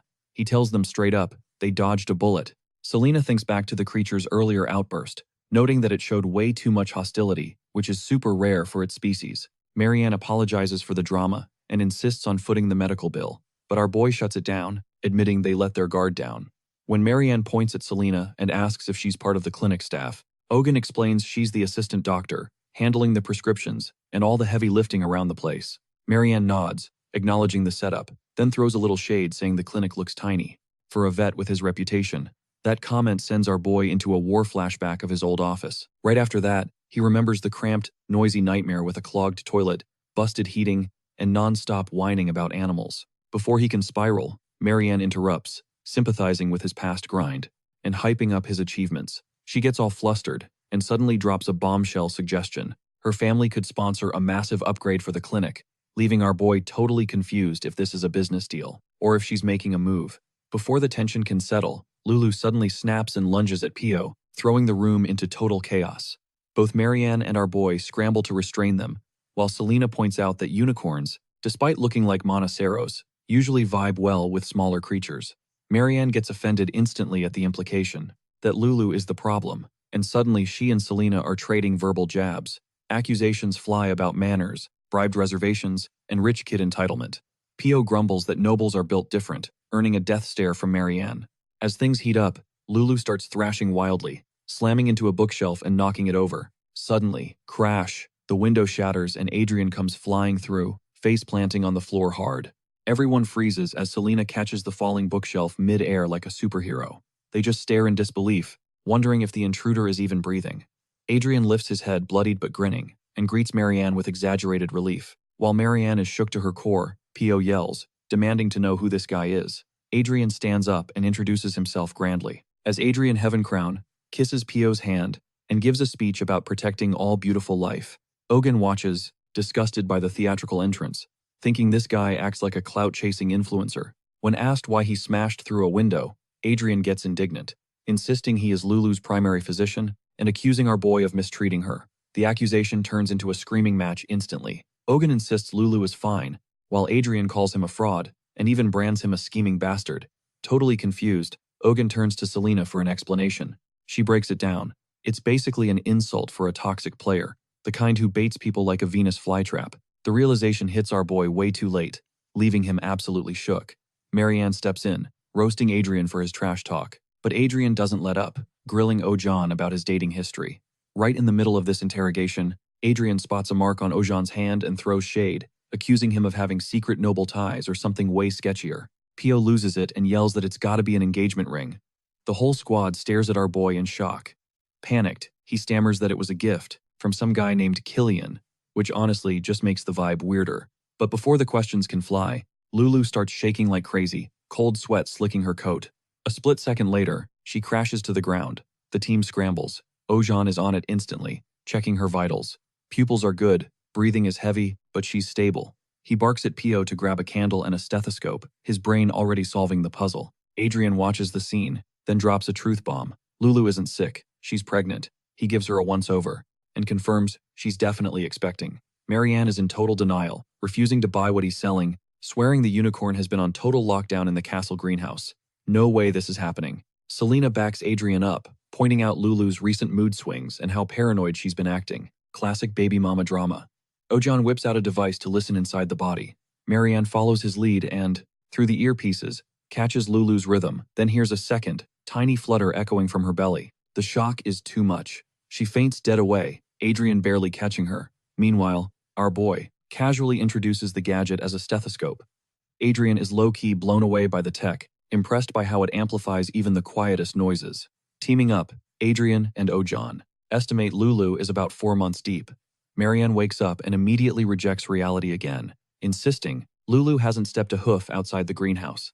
That just makes the mystery juicier, since the unicorn was under house arrest, prepping for an arranged marriage with Prince Theo's elite stallion, Shark. But despite the security, the baby bump doesn't lie. Lulu gets rushed to a makeshift ICU, where Ojan hooks her up with fluids and electrolytes, via IV, to fight off the dehydration from all that morning sickness. The squad watches, mesmerized, stunned by how the medicine goes straight into the blood, skipping the stomach entirely. A heavy silence falls, as Marianne tries to wrap her head around the mess. Selena cuts the tension, figuring the date with the prince's horse. Would have flopped anyway. Unicorns are picky daters, most stay single forever, unless they find the one. Once in a blue moon, a power couple produces a legendary hybrid, shining like pure gold. Adrian pitches sending Lulu to the palace as a royal flex, to break the news to His Highness personally, betting the prince would be hyped about such a rare beast. Selena shuts that down real quick. She reminds them hybrid unicorns are basically urban legends, and they still don't know who the baby daddy is. Adrian lists the elite stallions in Lady Marianne's stable, suspecting an inside job. Siegfried the speed demon, Tara the tank, Dolly, the charmer, and Black Thunder the muscle. Marianne finally admits they need to find the father before making any moves. Adrian offers to play detective, but Marianne turns to Ojan, hoping his medical genius can solve the riddle. He shuts it down, stethoscopes can't. Do paternity tests. Adrian steps back in, pointing out that Ojan's gut instincts and care for Lulu make him the best man for the job. Selena chimes in, the answer might be right under their noses, because pregnant unicorns usually freak out when away from their boo, but Lulu was chill the whole trip. Connecting the dots, Marianne realizes Lulu only started tweaking after they arrived. The clue is in the destination. Over at the stable, Joseph is grooming a scruffy mongrel horse, oblivious to the drama. When Lulu spots the colt, she loses it. She bolts toward him, snuggling up like they're long-lost lovers. Everyone's jaw drops. Marianne looks like she's gonna be sick. A royal unicorn. Shacking up with a basic mixed breed? Our boy whispers that it looks like a soap opera, where the rich mom hates the bad boy boyfriend. Adrian watches the PDA and confirms that against all odds, it's true love. Marianne argues the colt is just a kid, but Ojan shrugs, the heart wants what it wants. And that tearing them apart is basically a death sentence for both the mother and the unborn foal. The cold, hard facts leave Marianne completely tongue-tied. Her mind spins, struggling to process the glitch in her reality. A unicorn, the ultimate icon of purity and grace, is hopelessly down bad for a basic, run-of-the-mill stable horse. Once the scandalous truth about Lulu and her bow drops, Marianne's father corners Joseph. He tears into the young man, calling it absolute insanity to let a filthy carriage horse anywhere near a divine unicorn. Joseph pleads ignorance, swearing he had zero clue about the forbidden romance. But the Count isn't buying it, accusing him of running a scam to cash in on the situation. He shuts down every excuse, completely deaf to Joseph's desperate denials. He barks an order to throw both Joseph and the horse behind bars, promising that real punishment is on the docket. The maids start murmuring in the shadows, agreeing that the Count is way out of line. Joseph's innocent, right? Then the tea spills. They point out that you literally cannot police animal attraction. The gossip shifts to the bigger picture. Why was Lulu slated for a one-way trip to the royal palace in the first place? It clicks for some of them. She was totally a bribe for the upcoming crown princess election at the end of the year.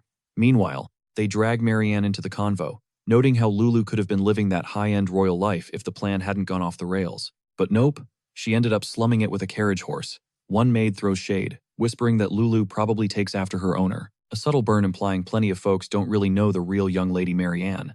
Just then, another maid hisses at them to zip it. Suddenly, chaos erupts. A maid bursts in with terrifying news. Lulu is crashing fast. She is hacking up blood. Marianne sprints to Lulu's side, demanding a status update.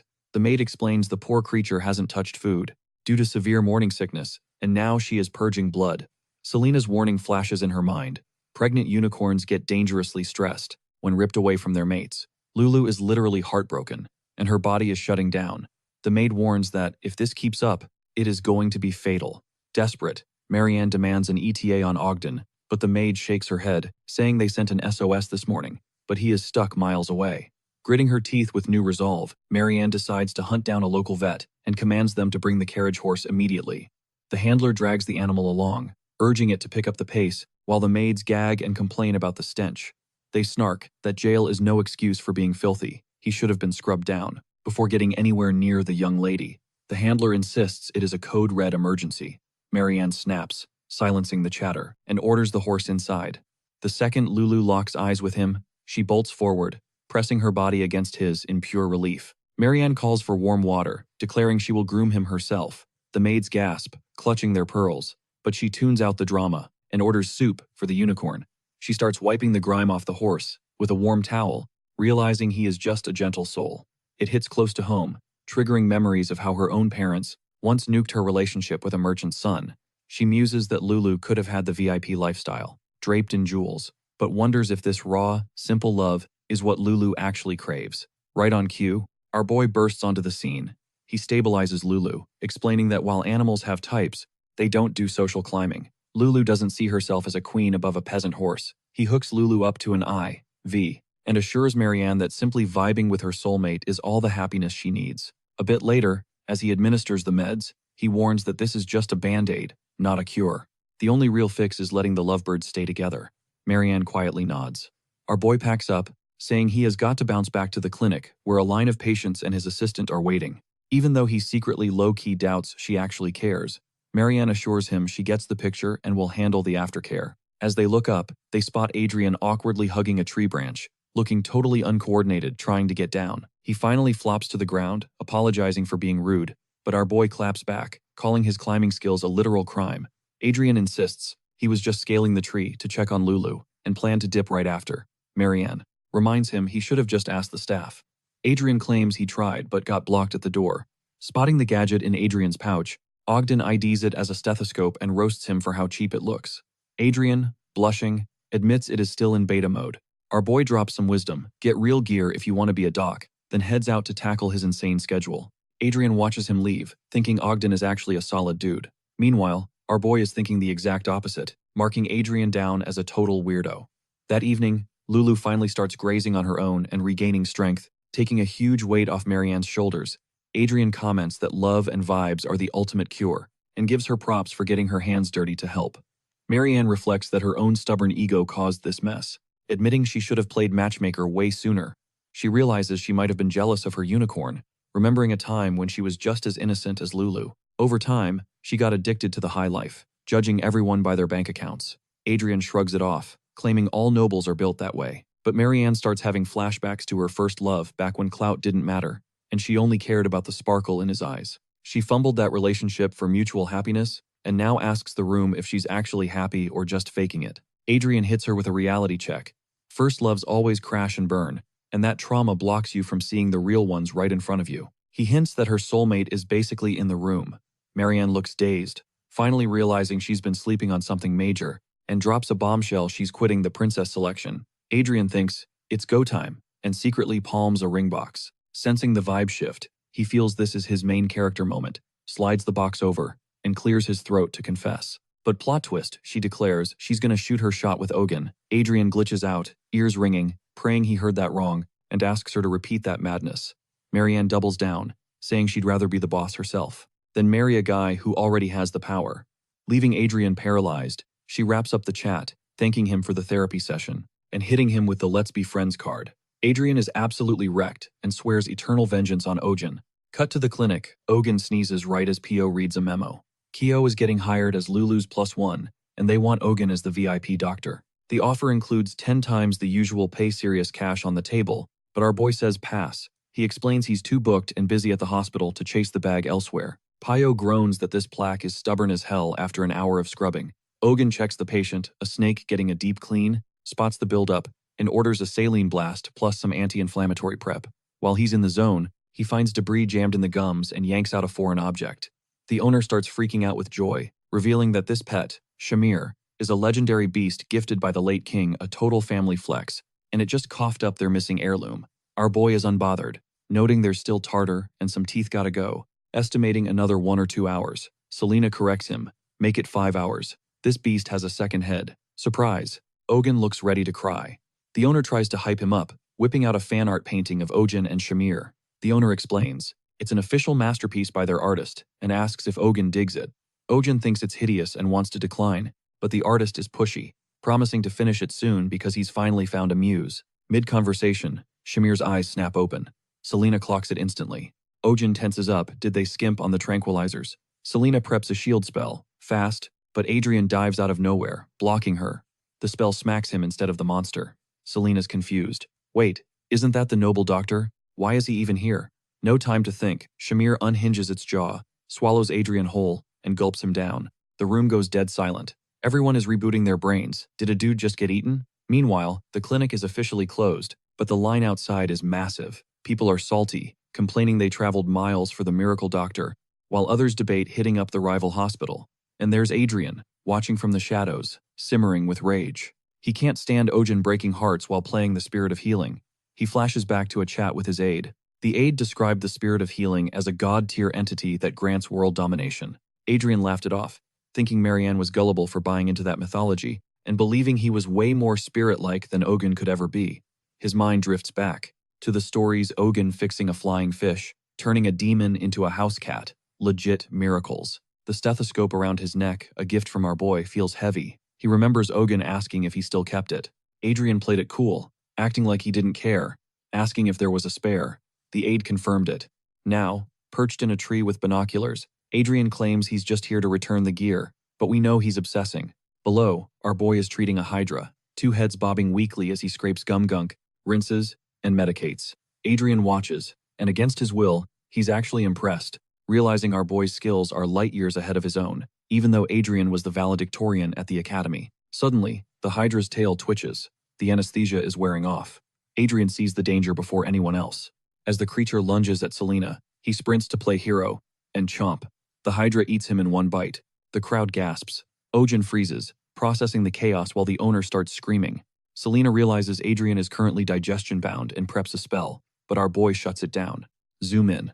The hydra's tongue has gone completely purple, airway obstructed. It choked on something massive. Muscle memory kicks in. Owen and Selena sync up instantly. On his signal, she delivers a calculated, heavy strike. It's a monster-sized Heimlich. The beast spasms, and with one final blow, Adrian gets launched out like a cannonball. The hydra gasps, lungs refilling.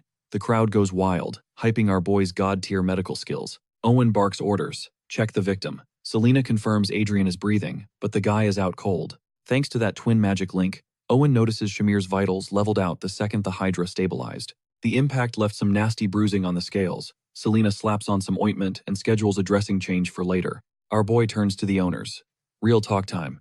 If your pet eats something it shouldn't, that's 100% on you. They swallow the hard truth, swearing to do better. They even nervously joke about banning human snacks from the diet. A few days later, a package arrives from the Baron.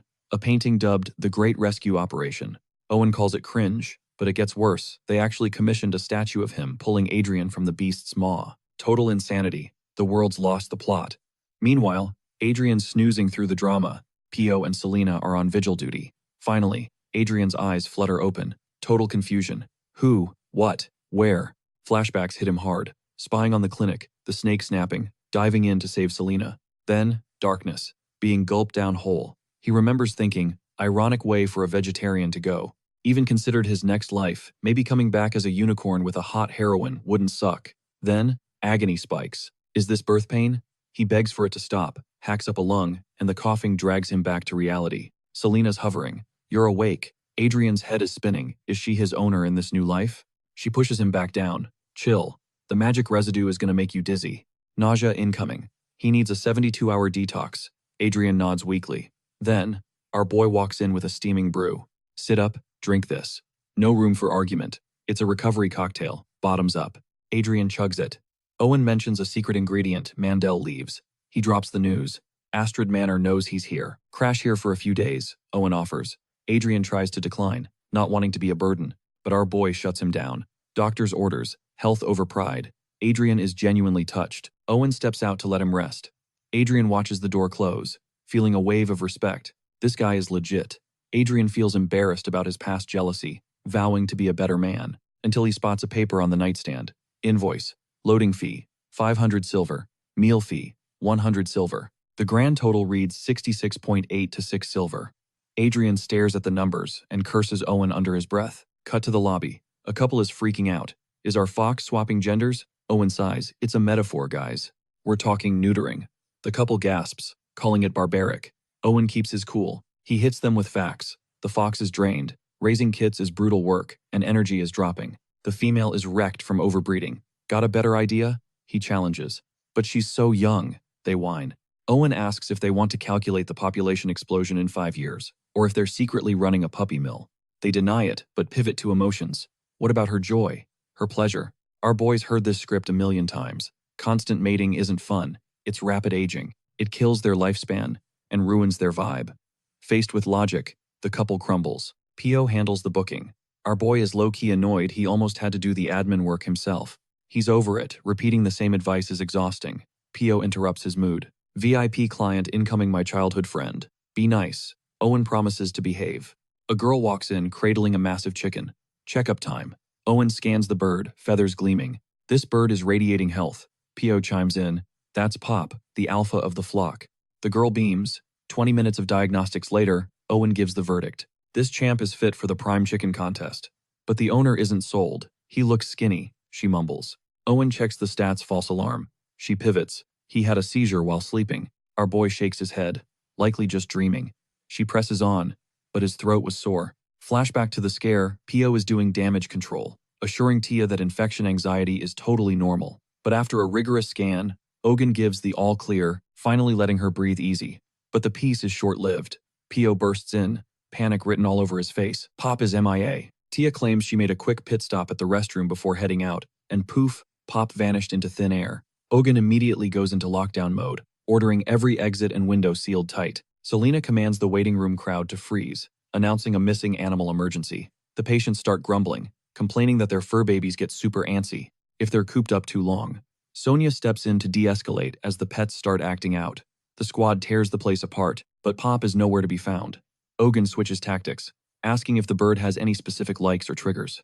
Tia plays dumb, suggesting maybe Pop already slipped out. But our boy isn't buying it. That bird can't work doorknobs or parkour through windows. He has to be in the building. Pio suddenly snaps his fingers. Pop is obsessed with men. Our boy notes that some critters are drawn to those deep, baritone vocals. Tia confirms Pop's thirst for guys is actually next-level extreme. And then, it clicks for our boy. That explains why the bird was practically glued to him during the exam. Sonia realizes there's only one spot unchecked, a room where a certain guy is catching some Z's. They sprint over and find the bird, wrapping Adrian in a massive bear hug. The whole room freezes. Ojin shoots a glare at Tia, demanding the truth. He corners her, asking why she intentionally abandoned Pop. He sensed the vibes were off from the jump. In his veteran career, he's seen every type of pet parent, but never a guardian who looks bummed out to hear their pet has a clean bill of health. He points out that a chicken, no matter how speedy, is way too flashy and bulky to just vanish, and definitely too noticeable to slip past security without help. He demands she spill the tea. Tia breaks, confessing she staged it because the Baroness would never believe a nobody, like her. But if a heavyweight like Ogun declared Pop was sick and MIA, that's a story she'd buy. Our boy cuts in, asking who would even swallow such a wild lie. Tia drops the bomb, the Baroness. Terror creeps into her voice, as she begs Ogun to save her skin. If the Baroness finds out Pop is healthy, he's going to be hunted down. A massive hunting tournament is coming up, hosted by the Baroness's estate, paired with a banquet for a VIP guest, rumored to be none other than Prince Theo. The Baroness is prepping the menu, and she wants Pop as the main course. The room goes dead silent. Pio loses it, screaming about how twisted it is to eat someone's pet. especially since the Baroness already has a flock of those massive fire chickens. Tia reveals the dark truth. That entire flock got wiped out last year by a contagion. Ojin argues there have to be other options, but the Baroness is fixated on Pop. Tia explains those big fire chickens are legendary for their vitality and fertility, beasts famous for popping out eggs like crazy. Desperate dynasties crave that meat, believing one bite is a supernatural cheat code for a stronger bloodline. Our boy lets out a bitter laugh, noting how people everywhere are obsessed with stealing someone else's blessings through superstition. Tia says the Baroness has been eyeing Pop for ages and is now threatening to evict them from their farm if they don't comply. Pio, fuming, shouts that holding someone's livelihood hostage to murder their pet is straight up evil. Tia begs again, imploring Ojin to forge a diagnosis, to label Pop as a walking biohazard, so no one would dare eat him. But our boy shuts it down. The room gets heavy. He explains that the second a doctor fakes a chart, they stop being a healer and start being a con artist playing God. Cross that line, and your medical opinion becomes trash. Adrian suddenly interrupts, furious, accusing him of putting a code of ethics over an actual life. To him, a doctor's job is to save the patient, not worship the rulebook. Ogun stands his ground, breaking it down. If he lies and tags Pop with a deadly plague, the animal gets branded as patient zero, the barn gets quarantined, and every innocent creature in there could be culled.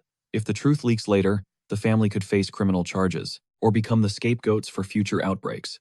He declares a doctor exists to save lives, but not by endangering hundreds, just to save one. If you can't grasp that math, you don't deserve the white coat. Tia hangs her head, whispering a broken apology. Outside, Tia completely falls apart. Pio tries to comfort her, insisting there has to be a workaround. Tia is drowning in despair, feeling powerless against the nobility, and thinks about making a run for it with Pop. That's when our boy steps up. He tells her to hold her ground, no running. He can't fix this as a doctor, but as a fellow pet lover, he's got this. Tia and Pio look up, hope sparking in their eyes as he lays out the scheme. Moments later, Ogun instructs Tia to plant a specific rumor at the Baroness's estate, and without even turning around, he calls out the eavesdroppers lurking in the shadows. He orders them to show themselves, specifically drafting Adrian for a critical role. Cut to the Clay Mansion, the rumor mill is spinning out of control. Guests are buzzing that Duke Astrid's daughter, Lady Marianne, has officially dropped out of the race for Prince Consort, despite being a top-tier contender. The Baroness is practically glowing with satisfaction, convinced this is her daughter's golden ticket to the top. She's already visualizing the scene, her daughter landing the prince, the ultimate clapback against every snobby noble who ever threw shade their way. Immediately following that fantasy, she decides the upcoming banquet isn't just a dinner, it's the battlefield where she secures the bag and her legacy. But her scheming hits a wall when Adrian struts into the entrance. The Baroness freezes, totally shook by his sudden arrival, and mesmerized by his main character energy. As he approaches with effortless swagger, he asks for a private chat. Sitting at the table, the Baroness is caught lacking, able only to stare and wonder who this god-tier stranger actually is. The Baroness, now seated next to Adrian, feels like she's living in a fever dream. Soaking up the jealous stares from the room, she basks in the clout, barely processing that she's chatting up such a stunner at her own party. She shoots her shot, asking if he's a royal school alum, and when he says yes, she immediately pivots to ask if he's rubbed elbows with the royal family. A moment later, Adrian confirms it, dropping the info that he and Prince Theo go way back from their school days. The Baroness's brain goes into overdrive, mentally redecorating her entire mansion to match the current royal aesthetic. Fishing for intel, she asks what the prince likes to eat. Adrian hits her with a soft curveball, asking if she's planning to cook for him personally. Flustered and embarrassed, she stammers, but he smooths it over, validating how stressful it is to prep food for the elite. Then comes the hook. He offers to introduce her to his exclusive plug, a secretive merchant who only deals in top-tier, imported ingredients for the ultra-rich. The Baroness, stunned and hyped, demands to meet this vendor immediately. Calling it destiny, Adrian escorts her to a humble cottage, claiming this is where the magic happens. The Baroness gives the rundown shack major side-eye, but her judgment is cut short when two figures step out and introduce themselves as Louis Vuitton and Chanel. Yep, it's actually Selena and Owen in cosplay. Our boy welcomes her with open arms, while Selena hypes up the timing of her arrival. The Baroness is skeptical this screams scam, but Owen reveals a dessert described as the latest obsession among foreign royalty, a devilish treat called Tang Hulu. The Baroness eyes the shiny, teared fruit and takes a hesitant bite. Boom. Skepticism deleted. The sugar shell cracks, ASMR style, unleashing a flavor explosion of tangy juice that floods her mouth. The sweet-sour combo is literal perfection. She's flawed by the taste. and silently admits these guys are the real deal. Seeing she's hooked, Owen smooths the transition, bringing up a rumor that she's in the market for a legendary ingredient, known as the plant of immortality. The Baroness perks up, and our boy keeps spinning the yarn, rebranding it as the chickpea of eternal youth, a superfood that reverses aging, boosts health, and cures everything, from constipation to hair loss. Totally sold, the Baroness demands the entire stock, but Owen plays hard to get, saying it's all reserved. Adrian steps in, insisting they pull some strings for a VIP. Our boy acts conflicted, claiming that batch is a gift for the prince from a mystery buyer. The Baroness, panic rising, asks if this buyer has a single daughter. When our boy nods, she realizes her rival is trying to buy the prince's affection with snacks. Desperate, she offers 10 times the asking price. Owen, acting all high and mighty, refuses the cash, claiming their business runs on truth, love, health, and vibes. Selena barely holds back an eye roll at his acting, while the Baroness feels cringe for showing her greed in front of such noble merchants. Adrian plays the hero again, arguing that true compassion means helping the desperate lady right in front of them. The Baroness looks at him, touched, while our boy finally caves and agrees to sell the chickpeas. But before she dips, Owen drops a massive warning. The chickpeas, he claims, hold the mana of the great big fire chicken, the OG poultry god. The rule? Anyone eating them must ban all chicken from their diet, or face rapid aging, disease, and baldness. It's total nonsense, but the Baroness is terrified. The idea of giving up chicken is torture, but looking old? A fate worse than death. She takes the beans and accepts the ban.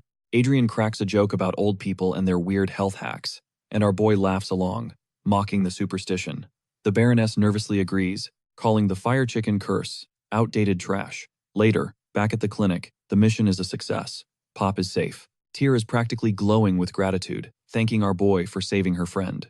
Owen shrugs it off and hands her a custom carrier funded by the Baroness's cash. He explains it's insurance against future disasters. Tia is emotional, calling him her lifesaver. Our boy just chuckles, playing it cool, telling her she can ring him up anytime she needs backup. In the background, the mandrake is majorly salty, glaring, while Pop soaks up all the love. Owen slides in with a part-time gig looking after the critters, and Tia jumps at the chance. But right when the vibes get good, Pop decides the mandrake looks like a snack and tries to inhale him, sending the whole room into a frenzy. After wrestling the little glutton into a cage to cool off, our boy shifts gears. With things settled, he turns to Adrian and hands over the paycheck for his help. Adrian stares at the cash, completely shook by the number, but Ogden quickly drops the reality check. Medical bills, rent, and fees were deducted, leaving a grand total of just 312 silver. Adrian snaps. He grabs our boy by the collar, screaming that he's a total scammer for docking that much coin. Selena steps in, reminding him that the treatment actually worked wonders. Adrian does a complete 180 instantly, gushing over her skills and thanking her for the recovery he felt after taking her meds. Selena promises a refill to keep him healthy, and he accepts it with a goofy grin. Once Adrian bounces, Selena asks the million-dollar question. Was letting him walk away a mistake? Our boy admits the guy's got skills and decent chemistry with her, but he waves off the idea of recruiting him, for now. Selena rolls her eyes, telling him his money hunger is out of control, and betting he's going to regret this move big time. Cut to Prince Theo sipping tea while chatter about the hunting tournament fills the room. Baron Doyle is on his knees, begging for forgiveness, explaining he's been hunting for a chance to snag the Monoceros, but the clinic is never empty enough to make a move. Theo mocks his weak excuses and demands a savage plan to present that Monoceros to Sonia, right in front of the crowd to secure his power. He warns the Baron, mess this up, and you're finished. Suddenly, chaos breaks out. The Baron's pet, Magma, starts tweaking right at feeding time, and lunges for a servant's tray, inhaling a bowl of chickpeas. Theo explodes in a rage, while the Baron hits the floor, swearing to pay back tenfold while frantically trying to calm the prince down. Back at the clinic, a fresh surgery patient is waking up. Staff are warning owners to stay alert for anesthesia side effects, and telling them to keep eyes on their pets. Then Tia runs in, worried sick about Pop's little brother, Chip, who is super low energy and coughing.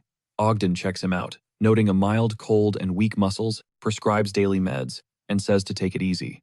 But the next day, Tia's back zero improvement, and now her dog is sick too. Suddenly, our boy clicks. He's seeing the exact same symptoms in totally different species, and immediately hospitalizes both to stop the spread. But within days, it's happening everywhere. Pets from different houses show up with identical signs. Our boy realizes this isn't just a cold, it's something bigger. He goes into crisis mode, shouting for owners to mask up and cover their faces. No touching anything without gloves if you've handled a sick pet. He rushes the symptomatic cases up to the second-floor isolation ward, leaving the others downstairs. The symptoms look mild, but the meds? They aren't doing a thing. And this virus doesn't care what species you are. Selena warns that, at this speed, we're looking at a full-blown pandemic. She nailed it. The clinic is instantly overrun, with desperate owners begging for help. He has to turn people away as every hospital in town hits max capacity. Then, Lord Baron bursts in, panicked about his indoor pet, Elizabeth, who he insists should be safe. But the truth comes out, a new turtle he bought was the silent carrier. The Baron asks about empty real estate nearby. A vacant building in the back alley gets offered up as a makeshift annex. Seeing the disaster unfolding, our boy takes the offer without hesitation. Now he's solo running 2 facilities, sprinting between sites, wondering how on earth he's going to survive without another doctor on deck. Meanwhile, Adrian looks around his empty hospital and asks why it's a ghost town. His assistant breaks the news about the outbreak and bets they'll be getting a call for help any second. Right on cue, a letter lands from Ojin asking for backup. Bring gear, bring meds, pay rate is 2 gold per hour, plus a performance bonus. Adrian gets salty at the tone, ready to set the disrespectful letter on fire. Then he spots the line about Selena collapsing from exhaustion. Pride goes out the window. Adrian announces he's rolling out. He's staying until this pandemic war is won, declaring that a doctor goes where the disaster is. His assistant shuts up, respecting the move. As the first wave of the epidemic crashes over the land, Pio gathers everyone inside the clinic and locks down the protocol. Strict isolation. Any symptomatic animal gets quarantined, and nobody steps outside unless it's absolutely necessary. The timeline for patient 0 is blurry, and the medical charts are stacking up faster than the team can read them. Adrian is running on fumes after a 12-hour shift, checking swollen throats but ruling out the plague in lucky cases. Selena is buried under 26 hours of lab work, while Ojin nurses a fragile rabbit after an 18-hour marathon, wrapping up the treatment with gentle hands despite the exhaustion crushing the whole crew. Then Schwein bursts in with Max, dropping the bad news that 2 prize-fighting dogs for the upcoming tournament have caught the bug. The ward is packed like sardines, and Tyr signals they are at max capacity. But Ojin isn't hearing it. He demands they make room, and dives back into the research, swearing they won't lose a single life. Schwein is grateful, but Adrian is skeptical, wondering why they are taking in more souls than they can save. Ojin doesn't argue. He just keeps working, refusing to turn anyone away. Pio flags a new problem. Panicked owners are trying to dump their pets, thinking a little cough means game over. Ojin shuts that down immediately, warning that abandonment leads to permanent damage, especially for working breeds like hunting dogs who get tossed aside the second their value drops. He stands firm. Every animal gets VIP treatment, useful or not. Deep into the night, Ojin tries infusing antibiotics with dragon energy, looking for a miracle cure, but every batch is a bust. Selena steps in, warning him to pump the brakes before the dragon magic stops his heart. He blames unstable mana and starts rambling about alternative meds. Selena realizes he hasn't slept in 3 days, so she knocks him out cold for a mandatory recharge. 5 hours later, Ojin wakes up groggy, with Tyr spoon-feeding him. He stares at the egg from Pop, realizing the chicken is totally healthy despite the outbreak. Tyr confirms both Pop and Sionja are immune.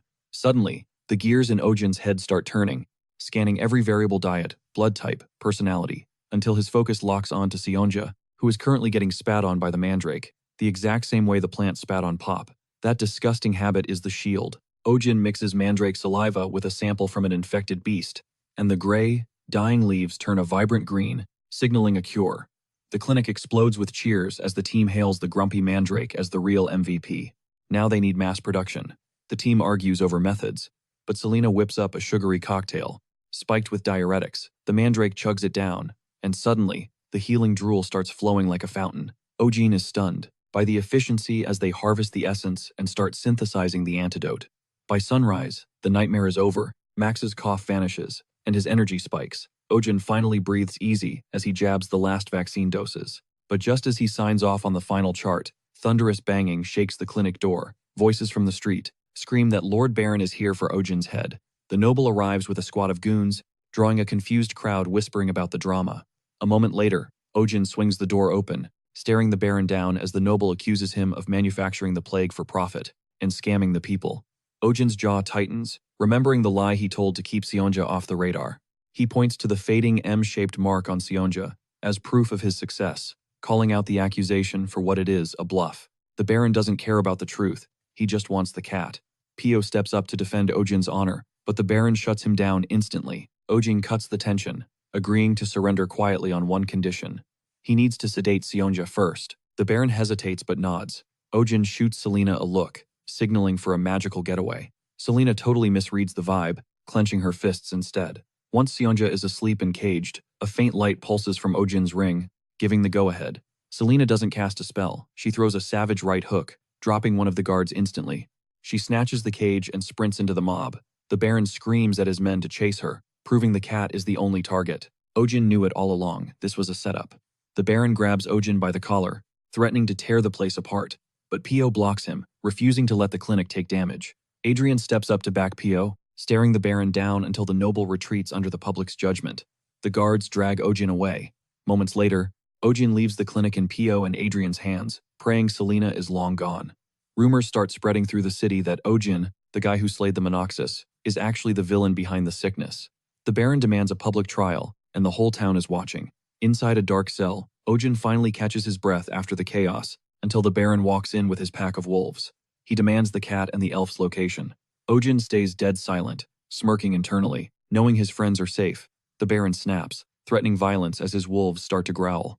Our main man spots Magma shaking like a leaf, posture all twisted and radiating pure agony.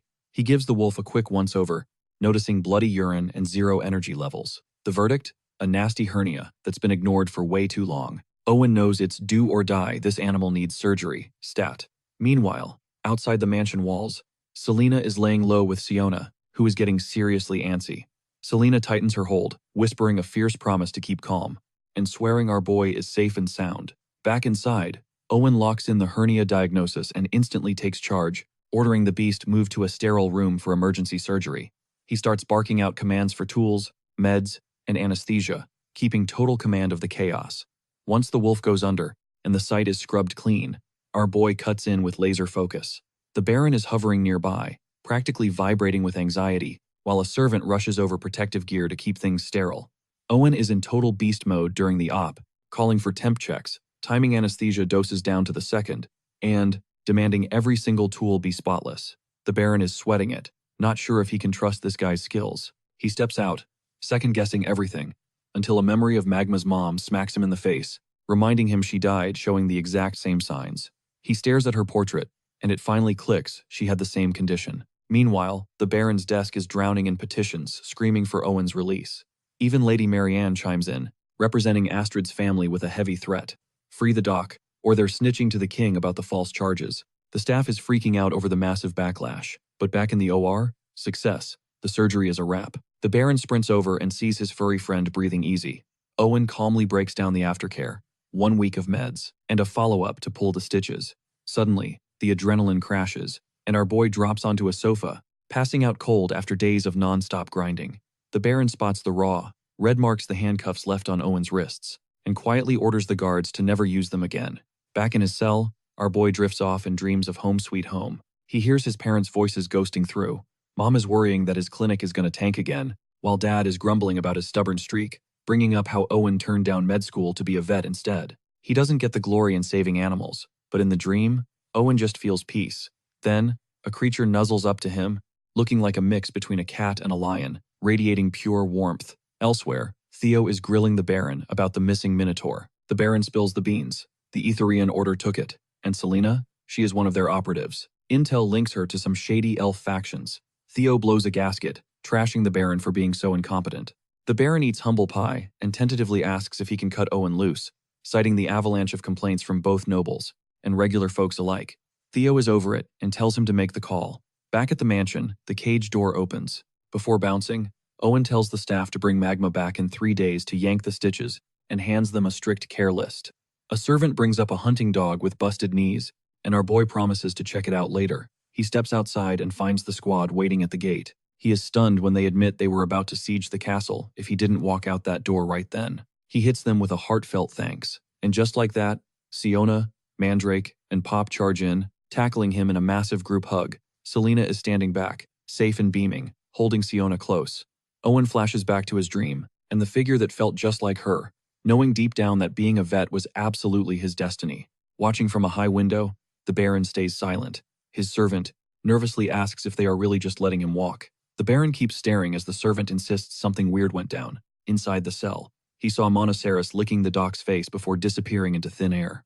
The Baron waves it off, but inside, He is shaken, realizing Owen actually won this war. A few days later, a sealed envelope hits the Baron's desk. It is an itemized bill from our boy. The Baron reads it and crushes the paper, swearing a lifelong vendetta. Next morning, Adrian shows up at the clinic, saying hey to Selena and dropping off the herbs she ordered. Owen watches from the sidelines, wondering why this guy keeps popping up. Selena checks the stash, shocked he found such rare stuff out of season. Adrian flexes, claiming nothing is out of his league. She hands him another shopping list, and he snatches it up like a prize. As Selena reviews the goods, Adrian hypes up the top-tier quality. Adrian is geeking out over a pristine sprig of Sprinza, but blink, and you miss it, the thing vanishes from his grip. The perp? Bloop. That little jelly blob is casually snacking on the prize.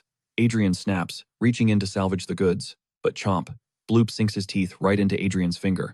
Then, the little menace splits into a trio, and Whack slaps him across the face. Rubbing his cheek, Adrian grumbles that pets really do mirror their owner's toxicity, implying every critter raised by our boy has serious attitude issues. Selena cuts him off, claiming Bloop is her baby, which cues Adrian's lightbulb moment. No wonder the thing has such expensive taste in herbs.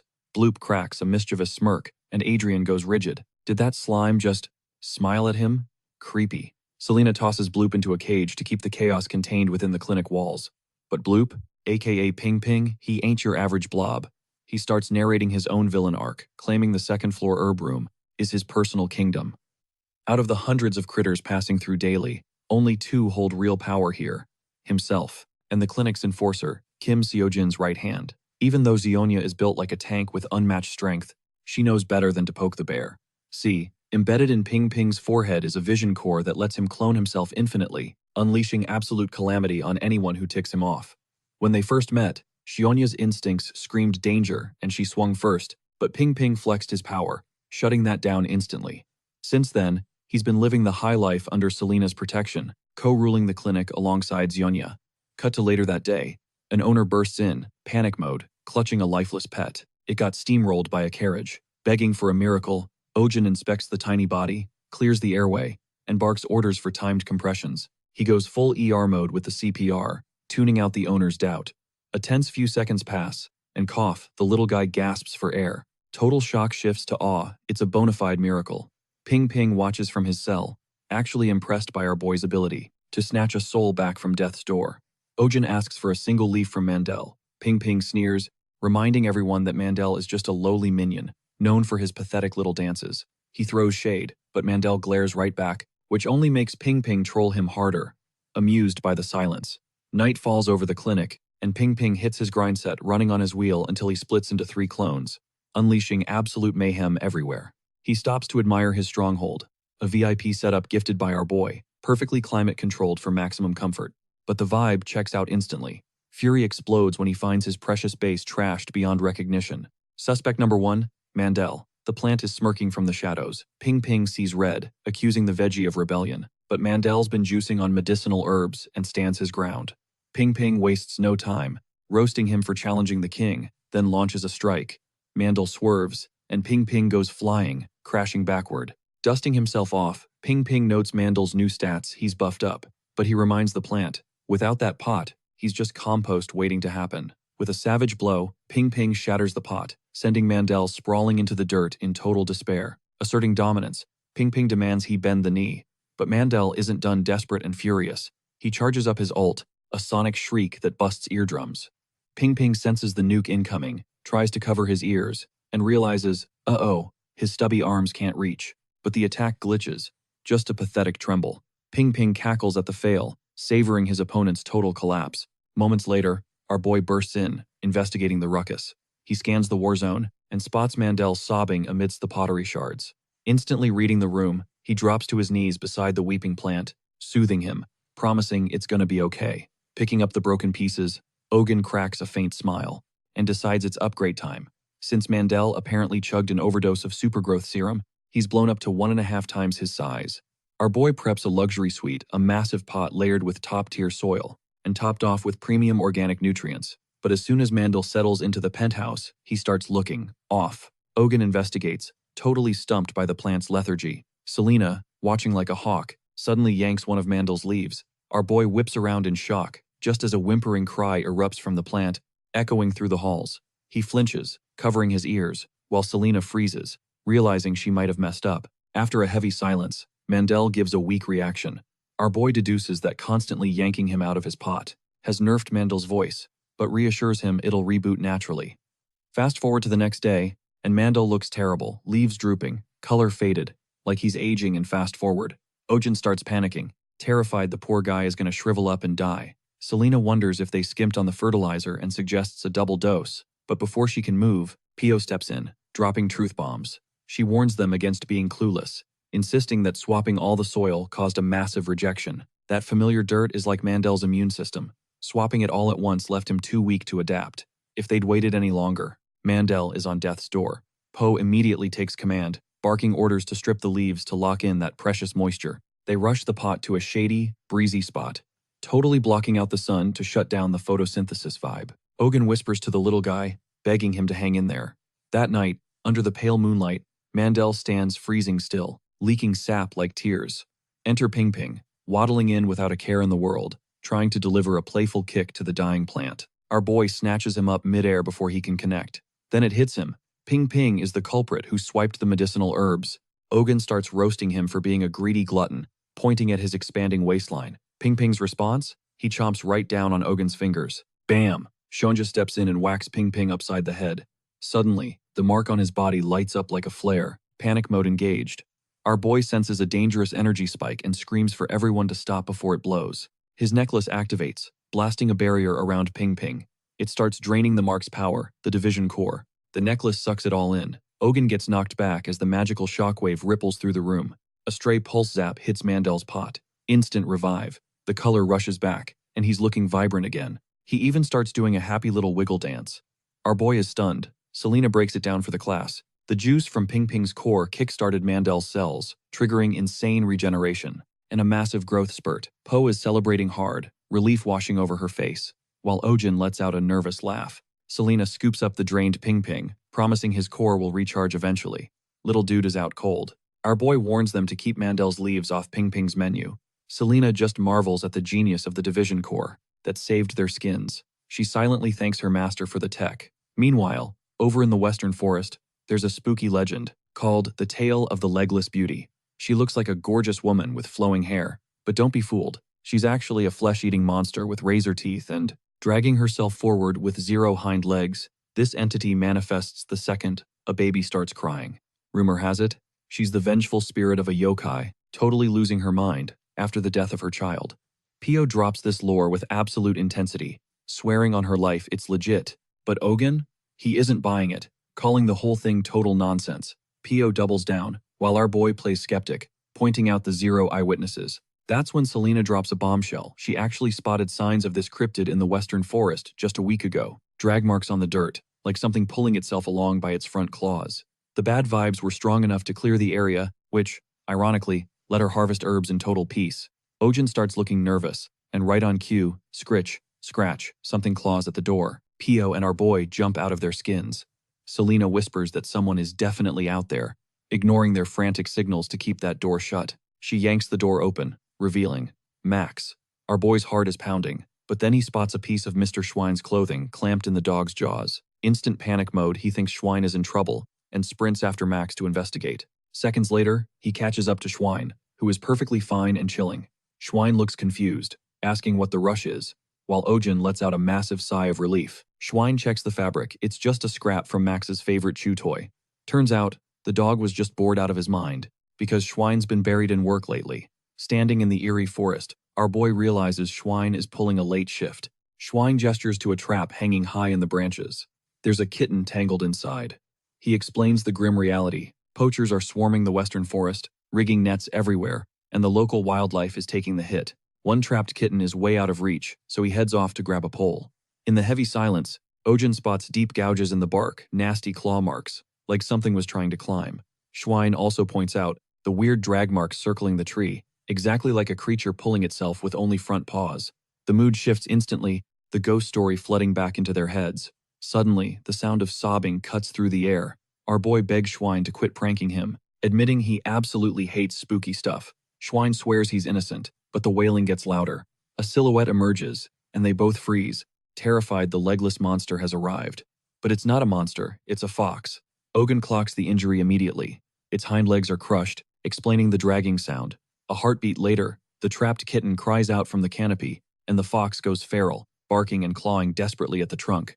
Our boy misreads the situation, thinking the predator is trying to snack on the kitten. The crying doesn't stop, and the net starts swinging violently. Snap, the cage plummets. Ogun dives in, catching it inches from the ground. Relieved, he peeks inside, but his blood runs cold. It's not a kitten, it's a fox cub, and it's stone cold dead. A noise behind him triggers his instincts. He spins around. The massive mother fox is right there, coiled to strike. Ogun realizes he made a fatal slip-up. Out of nowhere, Selena appears thwip. She tags the fox with a tranquilizer dart.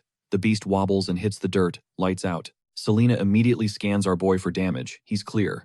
She'd shown up just seconds ago, lured in by the cryptid rumors, only to find a celestial fox instead. Ogun inspects the unconscious animal, confirming the species and counting the scars, including fresh gunshot wounds shattering her hind legs. Selena takes a closer look, noting the signs of recent motherhood. Her glands are swollen, and there are faint traces of milk, meaning she hasn't nursed in a while. The realization hits our boy like a truck. The dead thing in the net was her baby. The cub was taken out by hunters who cursed their bad luck, bummed it wasn't an adult yet. Still, they figured the white pelt was worth a payday. But before they could bag it, a mother's rage shrieked through the trees, and she launched herself at them, sending the cowards running. In the quiet aftermath, she dragged herself to her cub's body, only to watch a stray cat appear, meowing softly nearby. Heartbroken, she gathered her broken child and curled up in the freezing rain, letting the dying cub nurse one last time. Later that night, the mother drifted off. While she slept, that same spirit cat appeared. In a tragic twist, the baby fox's spirit crawled toward it, and they started playing until the next second. They triggered a trap. The mother woke up to the sound of the snare, seeing her baby hoisted high into the branches, and she screamed helplessly from the ground, unable to reach him. Back in the present, the mother fox is thrashing violently on the clinic floor. Our boy fights to pin her down, but she sinks her fangs deep into his arm. Reacting on adrenaline, he jams a sedative into her neck. Her muscles lock up, then finally go slack, saving her from ripping her own stitches open. The next morning, a low, menacing growl fills the waiting room. P.O. creeps forward, trying to get a glimpse into the treatment room. It's been 3 days since the fox was admitted, and she still goes absolute berserk every time she wakes up, her body burning through the sedatives fast. P.O. wonders aloud if maybe the fox doesn't know her baby is gone. But our boy shakes his head. She knows. That cub had been dead for days. If the mother had stayed close, she definitely would have sensed it. A heartbeat later, our MC catches the stitches ripping open again. That wound is stubbornly raw, refusing to close like her body is physically manifesting the trauma in her mind. Animals get PTSD too, fam. Locked in a loop of pain and rage, they lash out at themselves and everything around them, straight up behaving like those monsters in Western ghost stories. Meanwhile, the kitten rescued with the fox is bouncing back after fluids. It's still super fragile though. Our boy tells Pio, keep the temp steady and keep that kitty far away from the fox's cage. Pio nods and goes to swap the kitten's cold water bottle for a warm one. The little guy mews softly, eyes locked on the mother fox's crate. When Pio returns with the heat pad, freeze frame, the cage door is wide open. The kitten is MIA. Pure panic hits her when she spots it inside the fox's pen, snuggled right up against the mother. Pio alerts our boy instantly, fearing a disaster. With the fox this unstable, one wrong move is literally game over. But when they rush in, plot twist. They find the kitten pressed against the fox, nursing peacefully. The fox stirs. Her eyes flutter open, a single tear tracking down her snout. Instead of attacking, she bows her head and gently grooms the tiny fluff ball. The whole room goes dead silent, shook by the sight of a wounded predator finding healing in another life. Cut to the next day. The kitten is zooming across the clinic floor, dragging Pio's glove. Pio tries to grab it, then just gives up as the rascal darts straight for the fox's cage. She figures she'll get it back later. What matters is the fox. Her recovery, which was totally stalled, just hit turbo mode. Those stubborn wounds are finally knitting together, and the nightmares are gone. Pio is flawed by the progress, unable to believe the creature they thought was paralyzed is moving its paws again. The nerves are actually coming back online. They're regenerating. Our boy watches quietly, realizing he can't fix everything humans have broken, but he can give back a piece of what was stolen. When release day comes, the fox and kitten step into the wild together. He says his goodbyes in silence, praying he never has to see them under such tragic vibes again. The fox looks back once a silent acknowledgement, before vanishing into the timber. Over time, the horror stories about the western forest monster fade out. A new legend drops. A white fox roaming the woods with a tiny cat, always riding shotgun. Back at the clinic, The mandrake is flexing in its pot, grabbing everyone's attention. Visitors whisper about the weird radish thing moving on its own, wondering if it's the hospital's guardian spirit. Some swear it's a mandrake, while others claim the real boss is a terrifying cat, rumored to silence wild beasts. Clearly over the gossip, the mandrake marches to Sonia's food bowl and flips it over. The disrespect. The crowd gasps. Did a plant just beef with the cat? The shock hits a new level when Sonia herself enters the chat, eyes glowing. The mandrake freezes in terror as she approaches. She pounces, but instead of attacking, she hacks up a hairball right on his head. The onlookers are confused, until our boy steps in with the science. Relax, guys. Cats swallow fur while grooming. It clumps up and gets ejected. Realizing he's been slacking on her brushing, he decides it's time for a serious grooming session. An hour later, the fur pile is massive. The shedding is out of control, and our boy starts worrying the cat might literally go bald. Then a small bald patch catches his eye. He zooms in and realizes with a sinking feeling that it could be fungal dermatitis. That hurts the ego. How does a top-tier vet miss his own pet's sickness? He whips out a custom tool made by the town's best smith, the world's first manual pet clipper. Maybe it's overkill, but he feels like he has to use it. As he starts clipping, Sonia hisses and bolts off the table. It's a standoff, but the doctor in him refuses to fold. A vet can't lose a battle of wills with a patient. Channeling his resolve, he steadies himself, whispering calm vibes as he continues. Sonia is squirming and crying, but he pushes through, dead set on finishing fast for her sake. Then, out of nowhere, her neck starts glowing. Blinding light explodes through the clinic, visible even from the street. Our boy stumbles back as a magic circle ignites beneath her. Boom, Killian spawns from the circle. Not a hologram, the actual guy. Later, over tea, our boy spills the tea on everything. Killian listens close, then drops a bomb. Sonia isn't sick. It's a natural shedding phase. Monoceros hit these massive growth spurts, where they dump their coats entirely, to power up. But they have to purify in the pond of sable. If they skip that step, the fur is gone forever. Our MC's heart sinks as he notices the clinic's absolute VIP, the kitty every visitor worships, is looking rough, sporting massive bald patches. Killian plays it cool, diagnosing it as a non-fatal condition, claiming it just needs time to heal. But that chill attitude doesn't fly with Ojan's determination. He decides right then and there to hunt down the legendary pond of sable to cure his furry friend. Killian drops some lore. The pond isn't a pond of fixed spot on a map, but a shifting lake saturated with mana, the feeding ground for the mystical sable seals. There's one in the Belmore region, but it's deep inside Etherian Order territory, basically a no-fly zone for civilians. Undeterred, our boy demands they roll out at sunrise. Selena throws up red flags, calling it a suicide mission, but Killian sighs and agrees to be their human GPS. He asks about the shop, but Ojan waves it off. Adrian's running the show while he's gone. By morning, they hit the western forest. The place screams haunted, dense and silent, buzzing with ghost stories. Weird lights dance in the trees, and the air literally vibrates with mana. Locals avoid this place like the plague. Suddenly, a red flower slithers past, and Killian signals they're getting close. Ojan squats to check out a funky bloom, commenting on its weird vibe, but Selena yells at him to freeze. Disturb those roots, and the sable seals release a toxic cloud, plus a million other horrors are hiding in the dirt. Suddenly, Sionia trots up like a boss, a snake clamped in her mouth. Our boy praises the hunter, but Selena snatches the prize away. That's no garden snake. It's got a twisted human face. A face snake, rare and lethal. Ojan shudders at the nightmare fuel and immediately jails Seonja in her travel case to stop her from fighting any more monsters. Killian laughs, pointing out the cat's massive side-eye at being caged. They finally hit the lake, and wow, the water glows like liquid neon, mana swirling underneath like trapped starlight. Even our MC, who's seen some crazy stuff, is struck dumb by the sheer aesthetic. He decides to solo this mission. Killian objects, calling it risky, but Ojan stands his ground. Cats are private weirdos. An audience would just stress her out. She barely tolerates a brush, so a bath is basically war. Killian finally caves, chanting a prayer to the water spirits. He invokes Celestian to bubble wrap Ojan in magic, granting him glistening gills under the moonlight.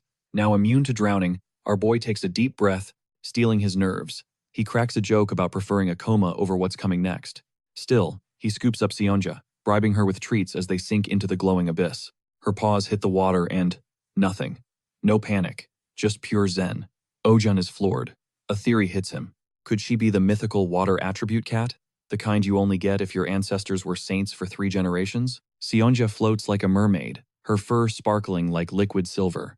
The scene is so perfect it melts our boy's brain, making him ache for a camera, a BBQ, cold beer, or even coffee. Anything to freeze frame this magic. The lake puts on a light show, mana bubbles popping like champagne. As he scrubs, layers of fur and skin start peeling off in waves, like a full-body shed. Ojan is mesmerized until oops, the soap slips away, drifting near some sketchy flowers. He grabs for it, and his hand brushes the deadly Celsia. Instant sting. Vision blurs. The water goes black. When he snaps his eyes open, the lake is gone, replaced by a totally different dimension. Our boy spins around, whispering, "Where the heck am I?" Then, a heavy paw lands on his shoulder. He turns to see a massive lion staring him down with chill golden eyes. He freezes. Who invited Mufasa? He's confused, especially after seeing the Monoceros earlier. Ojan braces for death, but the beast just starts licking his face. More Monoceros show up to join the cuddle puddle, and it feels so real he actually complains about their sandpaper tongues. He jokes that getting lion kisses is better than hitting the jackpot, but then he spots a tiny, white cub playing tag. It looks exactly like Sionja, minus the missing horn. He wonders if her horn could grow back. Suddenly, a voice echoes, "That depends on you." Ojan whips his head around and sees a shadowy figure. But before he can focus, a black Monoceros attacks, yanking him away from the group. Ojan stares at it, terrified. Why is this one choosing violence? Judging by the color and the vibe, he figures it's gotta be Sionia. Next thing he knows, he's waking up by the water with elves buzzing around him, saying he blacked out, thanks to Sabalsaya's toxin. They tell him straight if he didn't have that barrier up, he would have been totally cooked. Panic sets in. Ojin asks for Sionia immediately. Selena chills him out, pointing to his lap. There he is, safe and sound. Selena drops a bomb. The little guy actually dragged Ojin out of the danger zone when he went down. Ojin is completely floored, but Killian bursts the bubble, explaining the barrier made him float, so it wasn't super strength. Ojin feels terrible and apologizes to Sionia. He's the guardian, yet he's the one getting saved. Then he spots something Sionia looks bigger. He scoops up the cat, hyping him up for the growth spurt. Ojin's adrenaline is pumping. He suggests hitting the spring one more time. Killian laughs at the audacity guy nearly died, and he's ready for round 2. On the walk back, Ojin opens up. He mentions a weird dream he had about a Monoceros in some creepy old castle. Talking about it triggers a flashback to that time he was locked in a cell, where he saw a black Monoceros that looked exactly like Sionia. Talk about a plot twist. Selena confirms it. That was Sionia. Ojin can't wrap his head around it. That beast was massive, and rocked a full mane. Killian points to Sionia's neck, showing the mane is starting to sprout, but Ojin is spiraling. In his mind, manes equal male lions. He brings up the biology mismatch, and Selena gives him a look. You didn't know he's a boy? Ojin is confused. He checked. No family jewels anywhere. Killian drops some magical biology facts. Those jewels only drop during mating season. Mystery solved. Back at the clinic the next day, Pio dumps a stack of house call requests on him.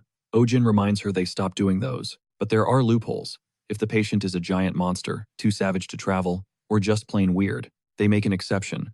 Still, Ojin wants to pass since they're swamped. Enter Adrian, who's staging a protest. He thinks Ojin is working the girls to the bone. To defuse the drama, Ojin caves and grabs a request file for the first time in ages. He scans the doc, it's Baron Belmore's rabbit. Weird, why not bring Elizabeth in? Then he sees the count. 33 rabbits. Not one, not two. 33. Ojin smells a disaster. He grabs Pio and heads out. She's cooing over how cute bunnies are, until she walks in and sees the carnage. These gentle giants are wrecking the entire mansion. Ojin points at their teeth. Those aren't pets, they're demons in fur coats. Suddenly, the Baroness rushes him. As soon as she realizes he's the vet, she begs him to evict every single bunny. But Belmore storms in behind her, telling Ojin to ignore his wife. He screams at her to get out if she hates the rabbits so much. That triggers her. She snaps back that it's her house and tells him to hit the road. It gets ugly. He calls her an old witch, claiming the house is his. She reminds him she owns the land, and keeps blasting him with insults. They're screaming over each other, completely ignoring Ojin's attempts to start the checkup. Finally, Ojin snaps. He flips the switch from nice guy to scary doctor mode. He barks orders at the servants. Capture them, tag them, cage them, now. The staff scrambles. 1 hour later, the chaos is contained. Ojin does the roll call, and realizes the math isn't mathing. They are short by 5 rabbits. Belmore checks the list, it's the runts that are missing. He orders a total lockdown and search. The servants tear the place apart. But an hour later, they come back empty-handed, and looking terrified. Not a trace. Belmore explodes, dragging the caretakers in, and ripping them a new one for incompetence. Ojin cuts through the noise with logic. When was the last time you actually counted them? One admits that since they stay indoors, they don't count often. Last full check? Maybe a week ago. Ojin presses for details on the missing ones. The caretaker freezes and drops the truth. I can't tell them apart. Belmore goes nuclear. He insults them and fires the whole team on the spot. Ojin calms him down and turns to the staff.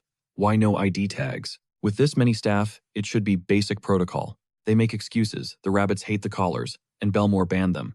Pio immediately snitches to the Baron. He's losing it. He can't believe these people are so blind. To him, every bunny has a unique face, but to them, just a blur of fur. Then the wifey walks in and hits him with the hard truth. He only spots the differences because he's a total rabbit geek. That really ticks him off. He instantly points the finger.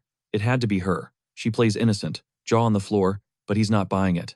You've always hated my babies, he snaps. Tension spikes. He's convinced she's the culprit, and they go back and forth until Ojin cuts in. He needs facts. Do you know where they are? Those fluff balls are too soft for the streets. They'd never survive the wild. But she just shrugs. Zero clue. Plus, her logic tracks if she wanted to purge the pests. Why stop at 5? Belmore starts connecting the dots. Maybe she was trying to be slick about it, keep it on the down low, but she shuts that theory down fast. Honey, if I wanted them gone, I'd do it right in your face. Cold. And honestly, he knows she's right. She's begging for a fix now. She knows if they stay, they'll grow into kaiju-sized beasts like Elizabeth. Speaking of the giant menace wrecking the house, Belmore rushes to cuddle his monster, while the Baroness storms out in a huff. Then Thomas, one of the help, chimes in. Maybe they just bolted? He asks Ojin. He points out the missing 5 were the runts of the litter, constantly getting bullied. Another maid jumps in. It's a total survival of the fittest situation. They even had to separate them at mealtime. Ojin's skeptical though. Giant lops are homebodies. They hate touching grass. Time to play detective. He decides to track them down, just as the Baron barks orders to fetch snacks for his giant furball. Belmore remembers his wife's shade about the bunnies being weak. He needs backup. Bring me the hounds, he demands. He needs noses that don't quit. Because let's be real, rabbits are poop machines. If they moved, they left a trail. The plan? Follow the poop brick road. They unleash the dogs, but the first mutt to take a sniff? It gives Ojin the stink eye. Literally. Ojin awkwardly apologizes to the dog before yelling at the staff to scour the grounds. They comb the place with the pack, but most come back empty-handed. Nada. Except one. It picks up a scent leading to a field absolutely carpeted in bunny droppings. But Ojin's spider sense is tingling. Why here? The rest of the estate is clean, but this back garden is a biohazard zone. He squats down for a closer look. It's a mix of fresh evidence and ancient history. Belmore is screaming at people to keep looking, panic setting in. Meanwhile, Ojin is basically CSI, bunny unit right now. The Baron is losing it. Did they sprout wings? But Ojin cracks the case. He knows why the dogs were clueless earlier. The bunnies didn't walk here. They were carried. This was an inside job. Ojin turns to Belmore. Where does your staff crash? Belmore points to the servants' quarters. What about the married ones? Ojin presses. Belmore admits they get private cottages nearby. Ojin spins around to Thomas. You hitched? Thomas nods. Gotcha. Ojin points a finger. He's the thief. Thomas freezes, totally deer in headlights. Before he can stammer a defense, Belmore screams for a raid on Thomas's place. Boom. They bust in and find all 5 runaways safe and sound. Belmore is practically weeping with joy, scooping them up. Then the mood flips. He turns on Thomas, furious. You snatched them to make a quick buck, didn't you? I pay you enough, don't I? He's ready to explode. But Ojin steps in with logic. Hold up. If he wanted cash, he would have fenced these furballs ages ago. Everyone knows the tiny giant lops fetch the highest price. Wait too long. They grow, and the value drops. Ojin gestures to the bunnies. Look at them. Belmore blinks. They're chunky, way bigger than before. Ojin gives Thomas the floor. Explain. Now. Thomas spills the beans. No evil master plan. He just wanted to foster them for a while, and bring them back when they were ready. Belmore's rage deflates. Wait, the guy was actually being nice? Why did he do it? Simple. Thomas looks them dead in the eye. If I left them there, they would have died. The Baron is shook. What are you talking about? Thomas drops some rabbit psychology. These creatures are hypersensitive. They vibe check the environment constantly, and they absorb their owner's feelings. The Baron's constant rage at his wife? The bunnies were soaking up that toxic energy. They were terrified of getting dumped. So, survival instinct kicked in. Eliminate the weak links. It was Hunger Games in that pen. To save the herd, the strong had to purge the weak. If Thomas hadn't stepped in, those 5 runts would have been bullied to death. The Baron is reeling. This sounds insane. But Ogun drops a bombshell on the Baron, siding with Thomas after cracking the code on why the remaining 5 bunnies are so tiny. He points out the massive size gap. These little guys are microscopic compared to the absolute unit that is Elizabeth. Diagnosis? Stunted growth from severe stress. Ogun turns to Thomas, asking if he tried to quarantine them in the garden first. Thomas is shook by Ogun's intuition. Turns out Ogun spotted the evidence. Caught red-handed, Thomas confesses he split them up outside. He fed them for a few hours, but it wasn't enough to save them from getting bullied by the other 28 savages. That's why he smuggled them home. Belmore's totally lost, asking why he'd go to such extreme lengths.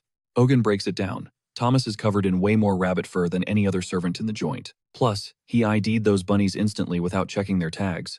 Ogun drops the mic with the obvious truth. Thomas isn't just a servant. He's a superfan who cherishes those fluff balls exactly like the Baron does. Belmore gets emotional, asking why Thomas kept quiet. If he knew, they could have set up a VIP section for the weaklings. They could have raised them right. But Thomas hits him with a reality check. It's impossible. The mansion is overrun. The only rabbit-free zone is the second floor, and that's the Baroness's territory. It clicks for the Baron. Thomas admits he'd never invade the Baroness's space. He loves the bunnies, sure, but his loyalty to the Baroness comes first. Meanwhile, the Lady of the Hour is spilling tea, literally with her squad. They're hyping up her cute teacups and the luxe mansion, but she's not having it. She vents that her husband is pathologically obsessed with rabbits. Her friends just laugh and start roasting their own husbands. Their guys are into fishing and hunting bears, disappearing for a month at a time, like ghosts. And when they do return, the whole house reeks of dead bear. That's when it hits her. She's actually got it good with Belmore. The girls admit they're jealous, claiming she gets to be all lovey-dovey with her man. She denies it, citing their constant bickering. But the squad isn't buying what she's selling. They remind her she was Belmore's childhood crush. Their love story is legendary. And the real reason he's into rabbits? It's because of her old nickname, Bunny Teeth. Blushing hard, she glances at the statues, realizing she totally forgot. Back in the day, kids used to roast her with that name. But Belmore flipped the script. He told her rabbits were cute, just like her. The Baroness goes quiet, the memory of his confession hitting different now. Later, she gets home and finds out the missing bunnies are secure.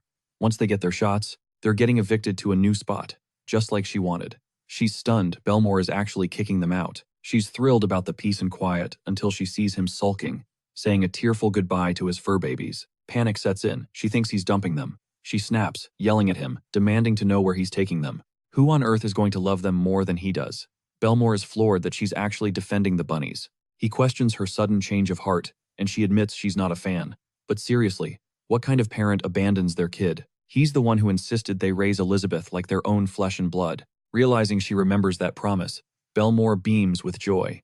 She blushes, dropping the truth bomb. Elizabeth was the name they picked for their firstborn, but when they couldn't conceive, Belmore gifted her a rabbit on her birthday and named it Elizabeth. He told her they were twins, and suggested they raise the bunny as their own kid. Later, as the carriage whisks Ogun and Pio away, Ogun notes he's glad Belmore and the wifey patched things up. They might fight like cats and dogs, but the love is real. Pio, though? She's devastated the rabbits are getting shipped off. Ogun comforts her, don't be sad.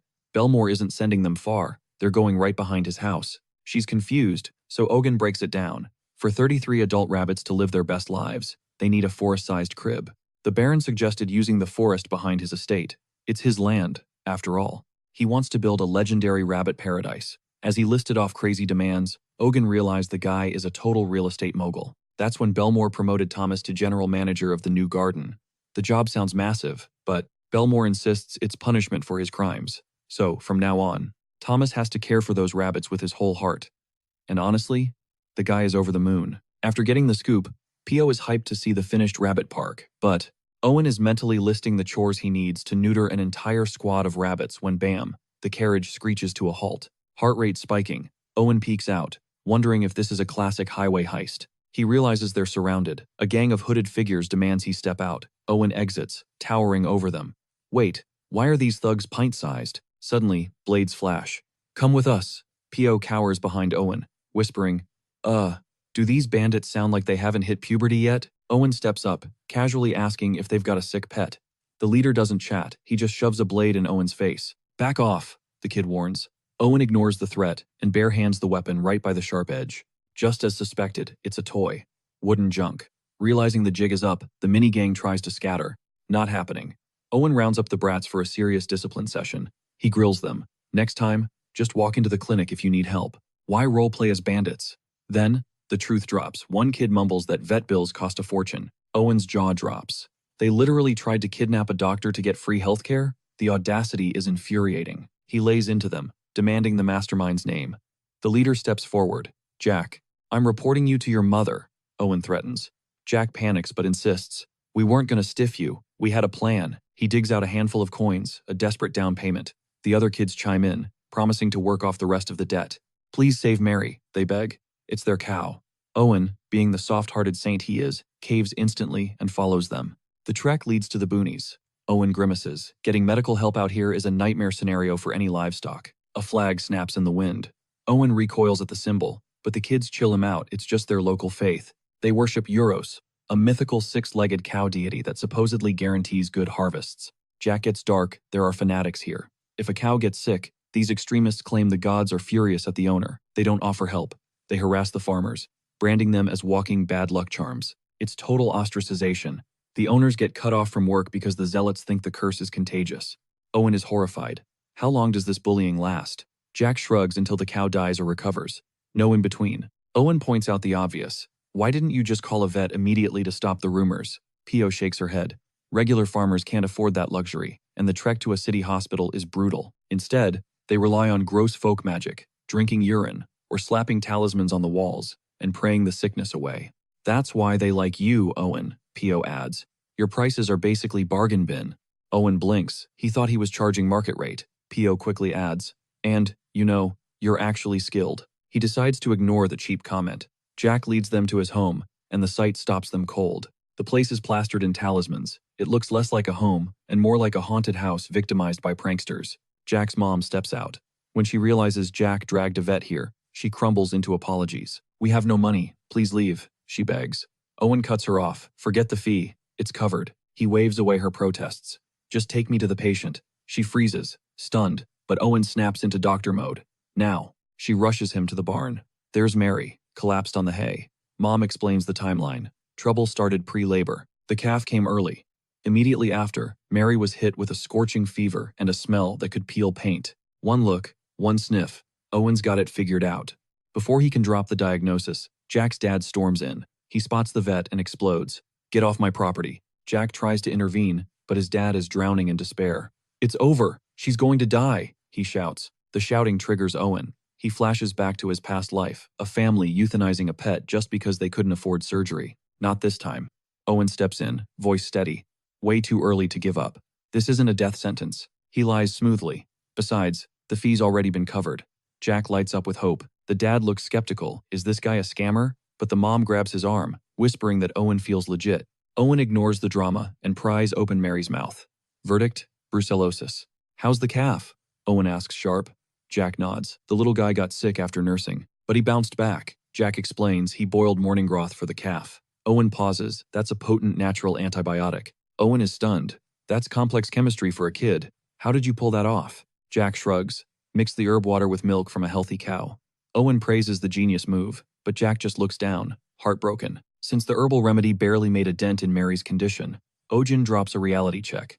Mary isn't just a calf. She's a full-sized bovine unit. Plus, she's been battling sickness for a hot minute, so her resistance is sky-high. Honestly, if it wasn't for Jack's clutch thinking earlier, Mary would have already kicked the bucket. The parents are absolutely floored to learn the cow is finally out of the danger zone. But the real MVP is Ojin. He came prepared with the heavy-duty meds. He hooks up an IV drip like a pro and hands over the prescription, instructing them to keep the treatment going. But then, panic sets in. Mrs. Howard starts spiraling, freaking out about the medical bill. Ojin cuts her off immediately. He's not charging them a dime for this. He insists she take the meds. But before they can celebrate, a mob of villagers shows up outside, screaming for Mr. Howard. They're demanding Howard hand Ojin over. Jack realizes the village chief's son must have spilled the tea about Ojin hiding out here. No point in hiding now. Ojin and Howard step out to face the music. But the second Ojin asks, "What's the beef?" The crowd scatters back, like he's radioactive. They're terrified of catching some cursed bad luck. Then, the village chief steps out of the bushes, confirming Ojin is indeed the vet. Howard immediately goes on the defensive, thinking the chief is here to start trouble. But plot twist. The chief claims he's actually trying to protect Howard. He goes on a rant about how all doctors are the same, greedy scammers who use treatment as an excuse to drain your life savings. Ojin, looking unbothered, asks if they've spent their whole lives getting played. He clarifies he's not some shady hustler. The bill has already been settled, 0 hidden fees attached. One of the villagers pops up, looking skeptical, doubting Howard even has the cash. to hire a specialist.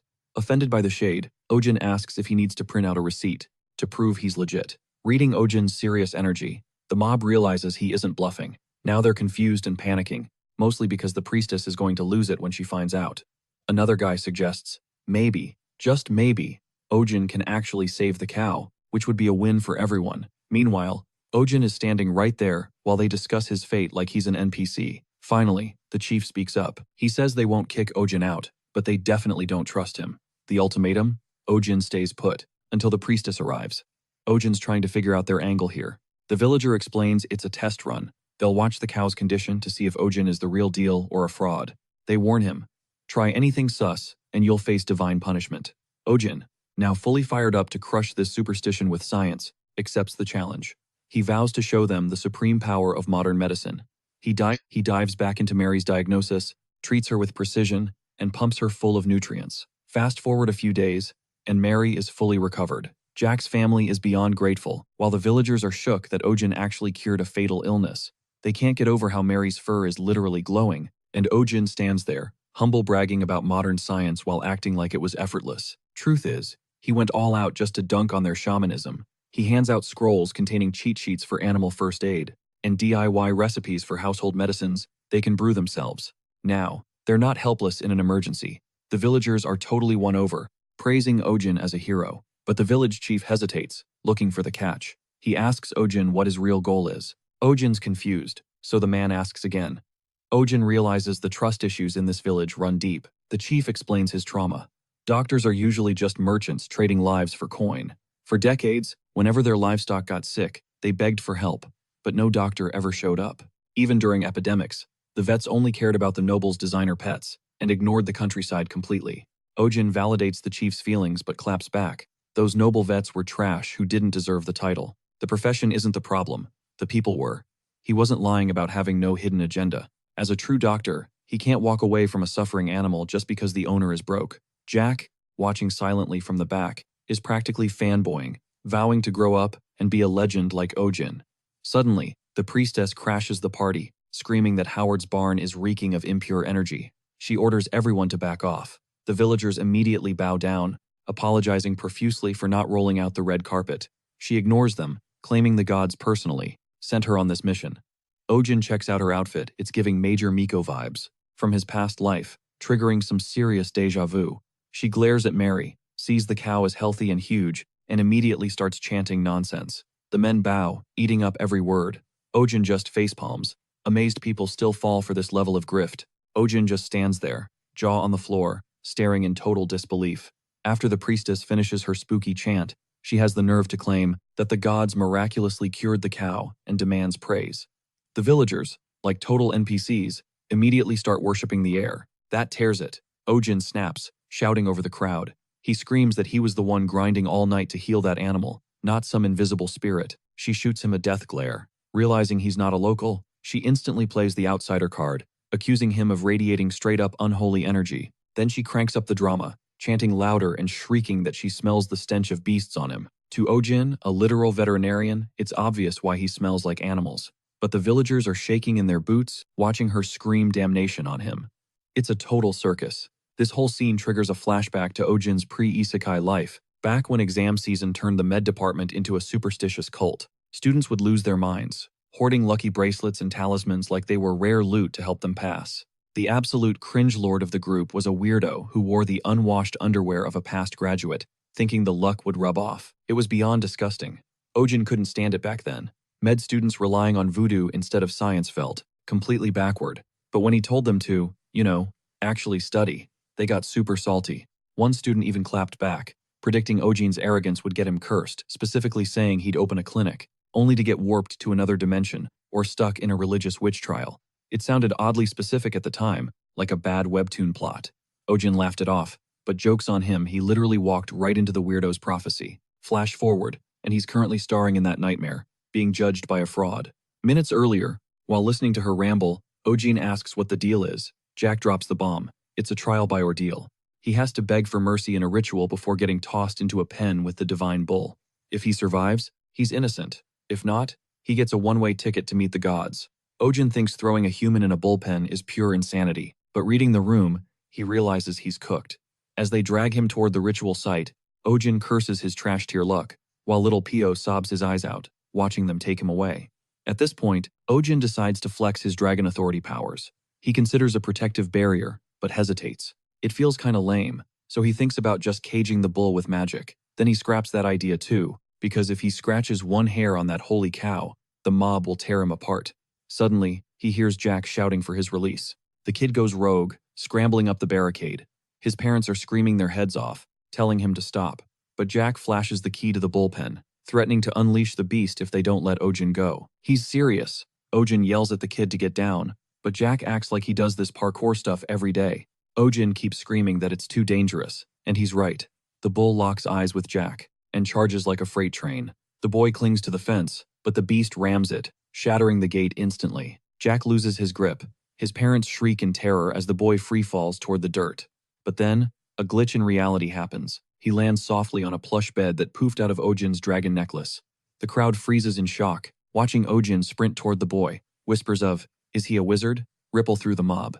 Jack wakes up, dazed, wondering why he's laying on furniture. Ojin slides in to check his vitals. Jack asks if Ojin saved him, but Ojin waves it off. Suddenly, the hair on Ojin's neck stands up. He feels hot, humid breath right behind him. He realizes the defensive barrier he cast completely whiffed. He's wide open. Ojin braces for impact, hearing the priestess scream for his death. But instead of goring him, the bull licks him. The villagers gasp. They call it the ultimate mark, undeniable proof that the gods love him. The vibe shifts instantly. The chief screams at everyone to show respect and rushes to Ojin. It's awkward as hell, with the man practically groveling for forgiveness for treating a holy man like trash. Then the chief turns on the shaman, exposing her as a fraud. He shouts that she's blind for not seeing Ojin's divinity and strips her of her title. The old hag tries to argue, but the mob turns on her, furious that she used the bull for her own clout. They chase her out of the village in seconds. Just like that, peace is restored. Mission accomplished. Jack walks Ojin and Pio out, their bags heavy with apology gifts. Jack thanks Ojin for saving the town and getting rid of the toxic priestess. He admits they'll keep their faith, though. Ojin smiles, telling him, "That's cool. Everyone needs something to believe in when life gets hard. But here's the catch. It only works if you keep it chill.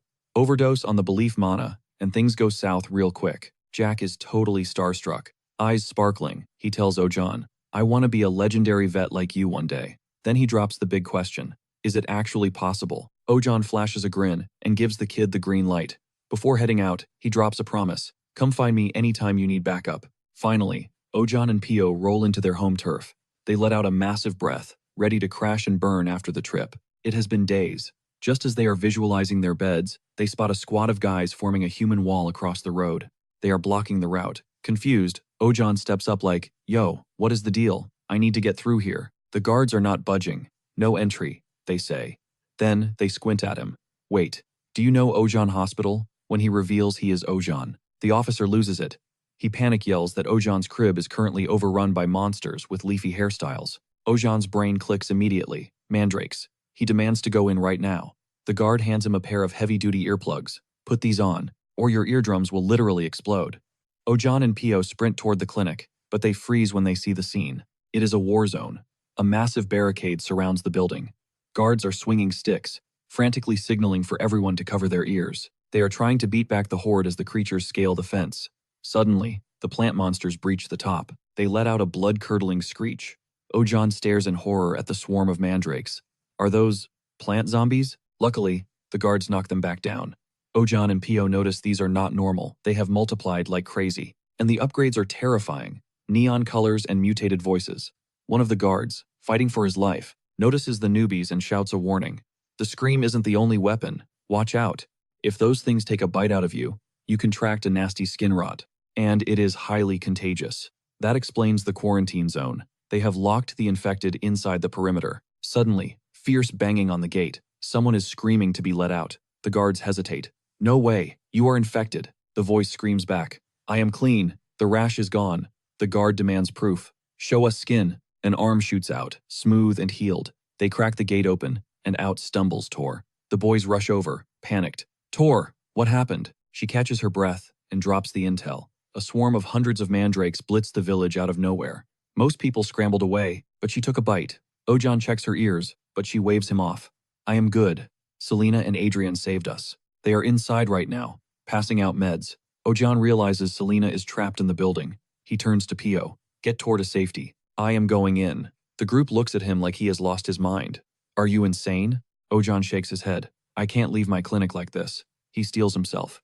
Minutes later, he is shoved through the gate, armed with nothing but a stick. Ojan eyes the distance to the front door. I can make it. Then, the mandrakes spot him. Target acquired. The horde charges. Ojan thinks, I got this. My legs are longer. Bad bet. He gets swarmed instantly. They open their mouths and scream in perfect unison. Even with the plugs, the sound drills into his skull. Ojan clutches his head. It sounds like a choir of 50 tone-deaf people, screaming a punk rock version of a ballad, all off-key. He flails his stick, trying to fight the noise. But his vision starts to blur. They are closing in. He is about to become plant food. Just as he wonders if plants have teeth, a magical barrier slams down, silencing the noise. A hand grabs his wrist. It is Selena. She yanks him toward a window where Adrian is waiting. They dive through the opening. Slam. They lock the window, just as the green wave crashes against the glass. Ojan is hyperventilating, trying to process the chaos. Selena gives a thumbs up. Soundproofing spell is active. You can take the plugs out. The ringing stops. Ojan pulls them into a massive bear hug. You guys literally saved my life. Once the adrenaline fades, he asks, what is up with the mandrakes? Selena sighs. It is Ping Ping's separation core. Ojan knew it. The core acted like super fertilizer. Selena explains the science. Last time, the energy bounced off, so it didn't trigger a full split. But this time, someone added an amplification formula. Boom. One mandrake split into hundreds. I think something glitched during the duplication, she admits. Only the pure evil instincts got copied. Ojan points to a holographic frame hovering above them. What is that? Selena winces. That is the security footage. It shows the moment the mandrake fell into the magic circle. She had cracked the code for the separation core, but while she was running tests, a mandrake, playing with Ping Ping, tripped and fell right into the active spell. Ojan gives her a deadpan look. You were casting high-level magic without checking for pets first? He absolutely explodes at her pathetic excuse, screaming that he knew she'd trigger a disaster eventually. He just tears into her, but Adrian steps into the line of fire, claiming it was his fault for not helping. So Ojan shifts his rage and unloads on him instead. Once the steam clears, he asks Selena for a fix, and she drops the intel. They gotta run the same playbook they used for Bloop's infinite cloning glitch. She breaks it down. Amidst the hundreds of carbon copy mandals, there's exactly one holding the separation core, the alpha. Target acquired? Not quite. Ojan starts sweating bullets, asking how on earth they're supposed to ID the main unit, because literally every single one looks identical. Selena admits regular eyes can't spot the difference, however. Since the core is basically a dense monobomb, a trained mage can sniff out that energy signature. Back before the split, she could have pinged it instantly. But now, the swarm is too massive and spread way too thin. Pinpointing the real deal is going to be a nightmare. Ojan flashes back to the horror stories about the bloops multiplying. Since that mess wrecked a whole village, Ojan asks how they fixed it last time. Selena spills the tea. It was a total grind. Even with her master's god-tier magic, locking onto the core took serious effort. The second she drops the MasterCard, Ojan and Adrian perk up, dying for details on this mystery pro. Ojan knows when to shut up, but Adrian has zero chill and immediately asks if the master is a guy or a girl. Selena ignores the bait, finishing the story. It took days of hunting before they finally snagged the bloop. She promises they'll bag the original Mandel and that runaway Sionia will come back. Ojan just freezes. He goes full panic mode, realizing Sionia is gone, but Selena claps back with a reminder. Sionia is a monosaurus, not a house cat. That beast is totally immune, unlike humans, who touch Mandel sap and instantly regret it. While people get an unbearable itch, furred animals are safe. Still, Ojan can't stop stressing over his pet. He's desperate to find the cat right now. Suddenly, a noise cuts through. Selena warns that the soundproofing barrier is shattering. Outside, a horde of screeching Mandel clones starts scaling the building like zombies. Adrian spots the invasion and alerts the squad, making Selena theorize that Ojan's aura is basically catnip for these things. Crash. The Mandels smash through the second-floor window, and everyone jams in their earplugs immediately. Realizing the swarm is flooding downstairs, the little demons appear and beeline straight for Ojan. Seeing the setup, Selena barks at Adrian to throw open the window right next to Ojan. As soon as it's open, she blasts the creatures out with a magic pulse. Adrian slams the window shut, thinking the room is clear. Ojan sighs and pulls his earplugs. But wait, one sneak attack. Mandel leaps from the shadows to maul him. Snap. Ojan's dragon necklace activates, magically clamping the Mandel's mouth shut. They watch the thing struggle helplessly. Its arms are way too stubby to break the seal. Ojin scoops the little guy up and, following Selena's command to keep it inside, he plants it directly into a pot of soil. Boom, asleep in seconds. Ojin is floored by how simple-minded this creature actually is. It's just as dumb as the original Mandel. He considers adopting it as a little brother, but unfortunately, by the next morning, the thing has lost its face and reverted to a standard, boring plant. Theory confirmed. Selena realizes the clones burn through their mana tank in 24 hours. They turn into regular herbs. But since the swarm isn't shrinking, the core Mandel is definitely still out there. It's pumping out copies non-stop. They need to hunt it down, fast. Selena whips up a special brew. Drink this, and you're immune to the itch virus for 1 hour. She flashes the vial to the guys. Adrian hypes her up, but she shoves the drink at Ojin. He's confused, asking why me? And smash cut to, he's lashed to a pole outside, realizing he's literally being used as live bait to attract the swarm. Selena ignores his screaming, pointing out that the guests are already arriving. Suddenly, a wave of Mandals piles onto him, gnawing away. Luckily, they're toothless, so Ojin just gets tickled to death. Amidst the chaos, Selena locks in, scanning for that high mana signal. She spots it right on top of Ojin. A flash of light cuts the scene. In a blur, the target gets snatched up by Ojin's right-hand beast, Sionia.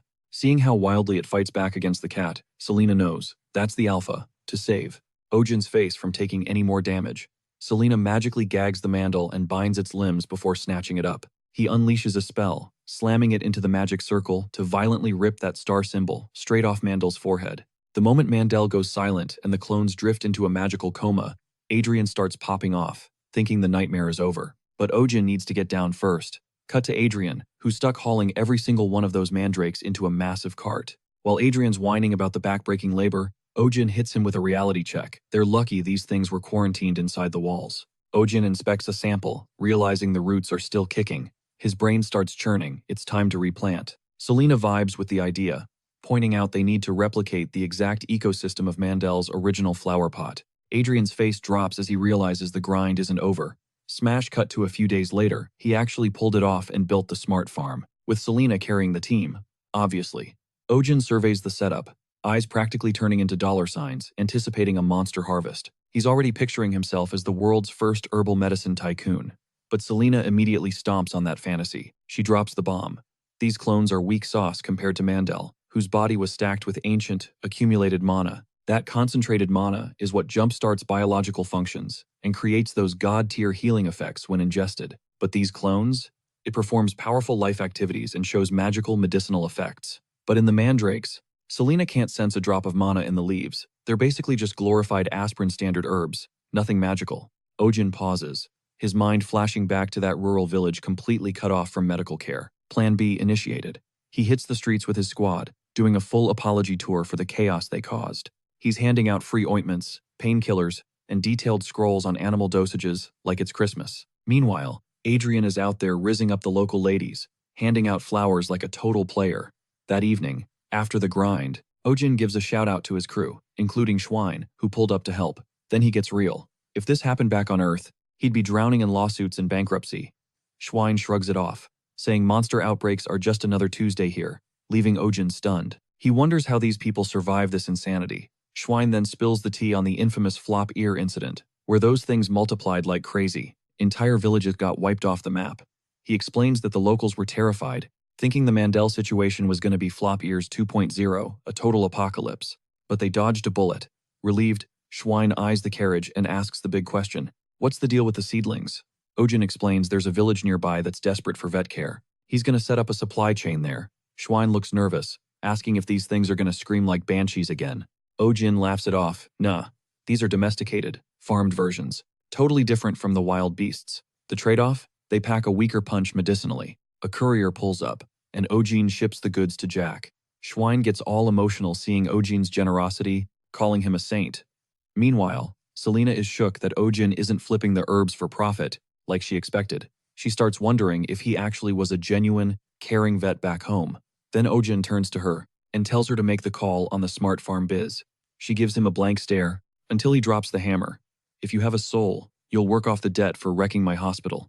And, the saint image shatters. She realizes he's just money hungry.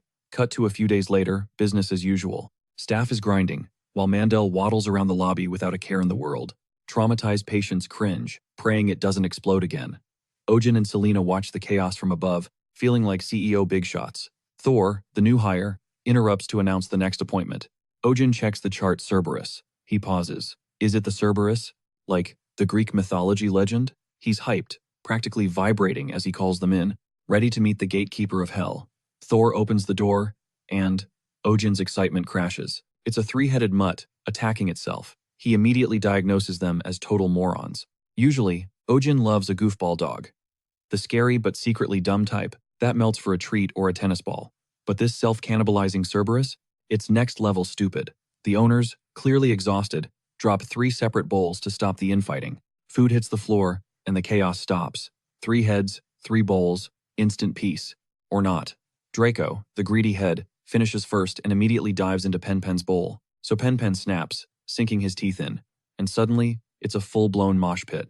Ogun's over the drama. He glares at the chaos and demands 3 muzzles. Stat. With the trio strapped up and subdued, he finally gets the lowdown on who's who in this 3-headed freak show. He's mind-blown. It's wild, they're like Siamese twins. Except usually twins vibe on the same wavelength, since they share a nervous system.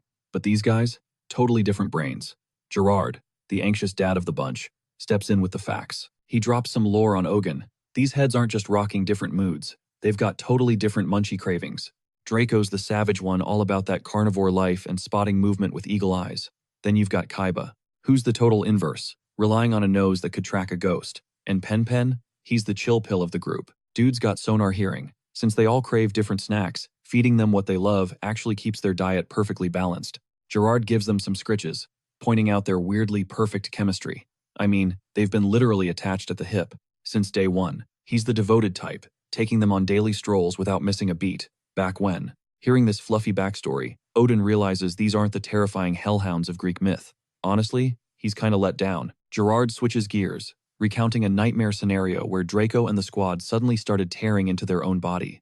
He tried talking them down, warning them they were literally destroying themselves, but they were stubborn as hell. Daily self-destruction turned them into shadows of their former selves. Odin mulls it over. Is this a brawl? Or is this classic self-harm behavior? Selena, eavesdropping like a pro, chimes in. She claims none of those labels fit, saying it's just animals being animals, acting out from stress. She explains that creatures groom and nip at themselves all the time, basically a stress response gone wrong. But Odin isn't buying it. Something feels off. While they argue over whether it's self-sabotage or internal warfare, Gerard squints at Selena. The gears turn, and he drops the bomb. Hey, didn't you crash at Aradella's palace? He recalls spotting her way back in the day, tagging along with his dad on a royal visit when he was just a kid. Odin freezes, shocked. Selena goes into full panic mode, playing dumb and pretending she has zero clue what he's yapping about. But Gerard isn't letting up. He IDs her as the royal magician's apprentice. Just as the tension peaks, Draco loses it. He starts mauling the other heads, and a servant rushes in to alert Gerard. Panic sets in. Odin barks an order at Selena to grab a neck, any neck. The heads are thrashing like a mosh pit, until Selena hits them with a death glare and a banshee scream. Silence. Instant shutdown. Sick of the drama, Odin tells Taurus to prep the collars. Once strapped in, the Cerberus looks absolutely crushed, and Gerard's heart breaks. Odin replays the scene in his head.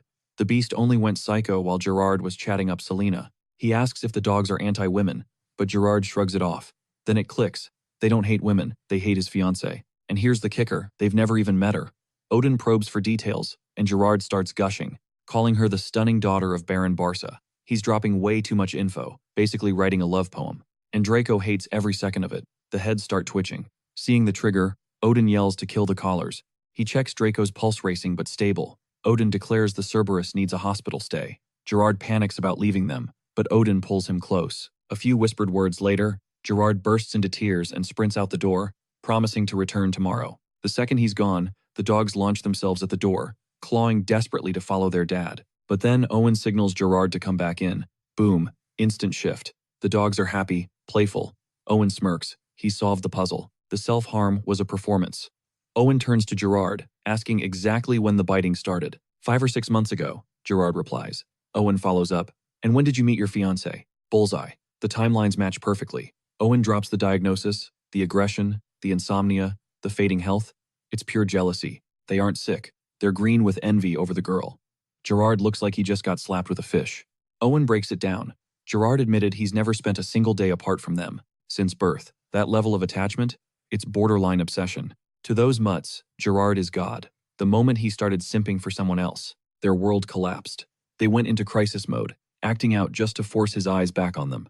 Gerard is floored that he's the root cause. But Owen chills him out. This is standard possessive pet drama, just dialed up to 11. Desperate for a cure, Gerard asks what to do. Owen promises a fix, but warns him, it's gonna take serious grind. First up, the mission is to completely rewire the mutt's brains so they stop seeing the fiancé as public enemy number 1. Phase 1. Pavlovian tactics. Every time Gerard drops his girl's name, he needs to hype up the dogheads with premium treats and praise. Next, he's got to take items drenched in her perfume, load them up with the mutt's favorite snacks, and shower them with affection. Even if they just sniff the snacks, it's a win. It's going to be a grind, but Gerard has to rinse and repeat until it sticks. And if the pups accidentally chomp down on a scent-soaked treat, that's the jackpot. Gerard needs to throw a whole celebration right there. Phase 2 is socialization boot camp, because right now, the codependency between Gerard and his beasts is way too intense, leaving zero room for a third wheel.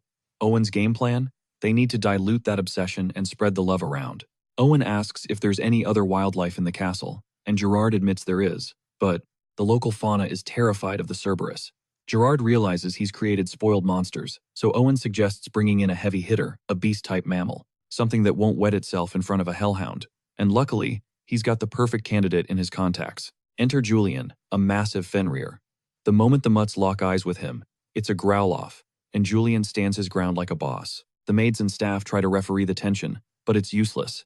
Desperate, Owen wishes he had a frisbee to break the ice. Suddenly, his dragon necklace glows and literally manifests his wish. He hurls the disc, and even though it's their first time seeing one, the instinct kicks in. The mutts chase it down, triggering a fetch marathon that lasts for hours until every creature is totally gassed. Julian's owner takes one look at the Cerberus and notices they're fully intact. Owen explains they're just oversized puppies, despite looking like endgame bosses. Julian's owner shoots Gerard a judgmental glare, leaving the Duke completely baffled. Later that night, the romance kicks in. Gerard receives a letter from Rosalina, his fiancée, pouring her heart out about missing him and hoping his scary pets will finally accept her. Reading it, Gerard turns into a blushing mess, totally smitten. He declares he'd wait an eternity for her, praising her empathy, and saying her soul is as stunning as her face. The mutts catch the vibe and start growling with jealousy, but Gerard remembers the playbook. He has to ignore their possessive tantrums. While the servants try to break up the three-headed brawl, Gerard steps up, using his alpha voice to command them to stop. And shockingly, they actually listen. Seeing their anxiety, he switches from stern to comforting, promising he's never going to abandon them. He pets their massive heads, explaining that the squad is just getting one member bigger, and tells them to get hyped instead of stressed, because now they'll have 2 humans to spoil them rotten. A few days later, Gerard rolls up to the hospital, beaming. He tells Owen the training montage was a success, and the mutts have stopped shredding or burying Rosalina's stuff. Relieved, Owen announces it's time for the boss level, meeting the fiancé in the flesh. On the big day, the Barca carriage pulls up, right outside the hospital. But just before the door opens, the dogheads start growling, the tension spiking through the roof. Gerard starts panic spiraling, wondering if this is a mistake. Owen steps in to de-escalate, reminding him they have a failsafe. Selena is standing by with tranquilizer darts, just in case the beasts go feral. As Rosalina steps out, Owen and Selena brace themselves for a delicate, dazzling noblewoman, just like Gerard described. But jaws drop as they see a total unit, a muscular, macho woman who looks like she could bench press the carriage. The mutts take one look at her and are instantly terrified. The plan was to scare her, but she's the one radiating alpha energy. Rosalina squeals, calling the terrifying beasts cute, and marches right at them. Owen thinks it's a disaster, warning that you don't just charge at a Cerberus. He signals Selena to ready the darts, but miraculously, the dogs don't attack. They just accept their fate. Gerard is over the moon, seeing his monsters tamely snuggling into Rosalina's muscular arms, even eating treats right out of her hand. He credits Owen's training, but Owen is seeing something else. Realizing the mutts just recognized a new pack leader. Seeing how smooth it went, he wishes they'd done this sooner. Selena watches the dog lover bonding session and agrees they're going to be a perfect family. Owen is vibing with the happy ending until a sudden chill hits his spine. He mentions it to Selena, who looks impressed, that his senses are that sharp. She drops the news that the atmospheric mana is shifting, and a brutal cold front is incoming. Owen is confused since it's been warm all week. Cut to a few days later, Owen is down for the count with a nasty cold. He checks the window and is shook by how extreme the weather has turned. Selena steps in to explain the magical phenomenon. The weather has gone completely psycho. Since the world tree started dying, mana levels are tanking, turning the north into an icebox, and the south into an oven. Ojin is totally lost, asking, "Yo, where's the carbon footprint? Why is the climate crashing like this?" Selena just rolls her eyes. "Deal with it. The freeze snaps are short, but they'll kill you, and it's only gonna get worse." Hearing the forecast, Ojin has a full-on meltdown, begging to go home. He starts rambling about heaters and electric blankets, but to Selena, he sounds like he's speaking an alien language. She ignores his whining and grabs him by the collar, dragging him to get survival gear. She hauls him to a high-end boutique where they flex a premium scarf, but one look at the price tag and Ojin sees red, mentally cursing Adrian for booking such a bougie spot. Figuring he will never buy it, he throws it on just to spite them. But the second that fabric touches his neck, it's instant cozy mode. He passes out standing up. Minutes later, he walks out with Selena, suddenly loving the new gear. But then he catches a glimpse of something heartbreaking, an old guy shivering in rags, invisible to the passing crowd. Everyone is dodging the beggar like the plague, but Ojin spots movement, something alive tucked inside the guy's coat. Without thinking, he flicks a gold coin into the hat. The old man looks up, absolutely stunned by this random act of kindness. But Ojin isn't done. He unwraps his brand new scarf and drapes it around the stranger. "Cover your neck," he insists. "That is where you lose all your heat. Keep your little buddy warm, too."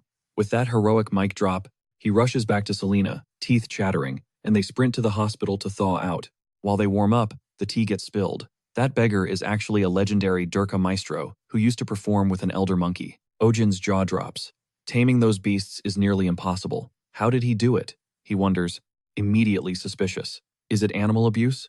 But Selena shuts that down fast. That monkey dances because it wants to. She explains the Durka, a southern instrument that weeps the most beautiful, haunting melodies. It is so powerful that humans and animals alike stop in their tracks just to listen. Pio chimes in, remembering how sleeping marmosets would wake up just to vibe to the old man's songs, looking purely blissful.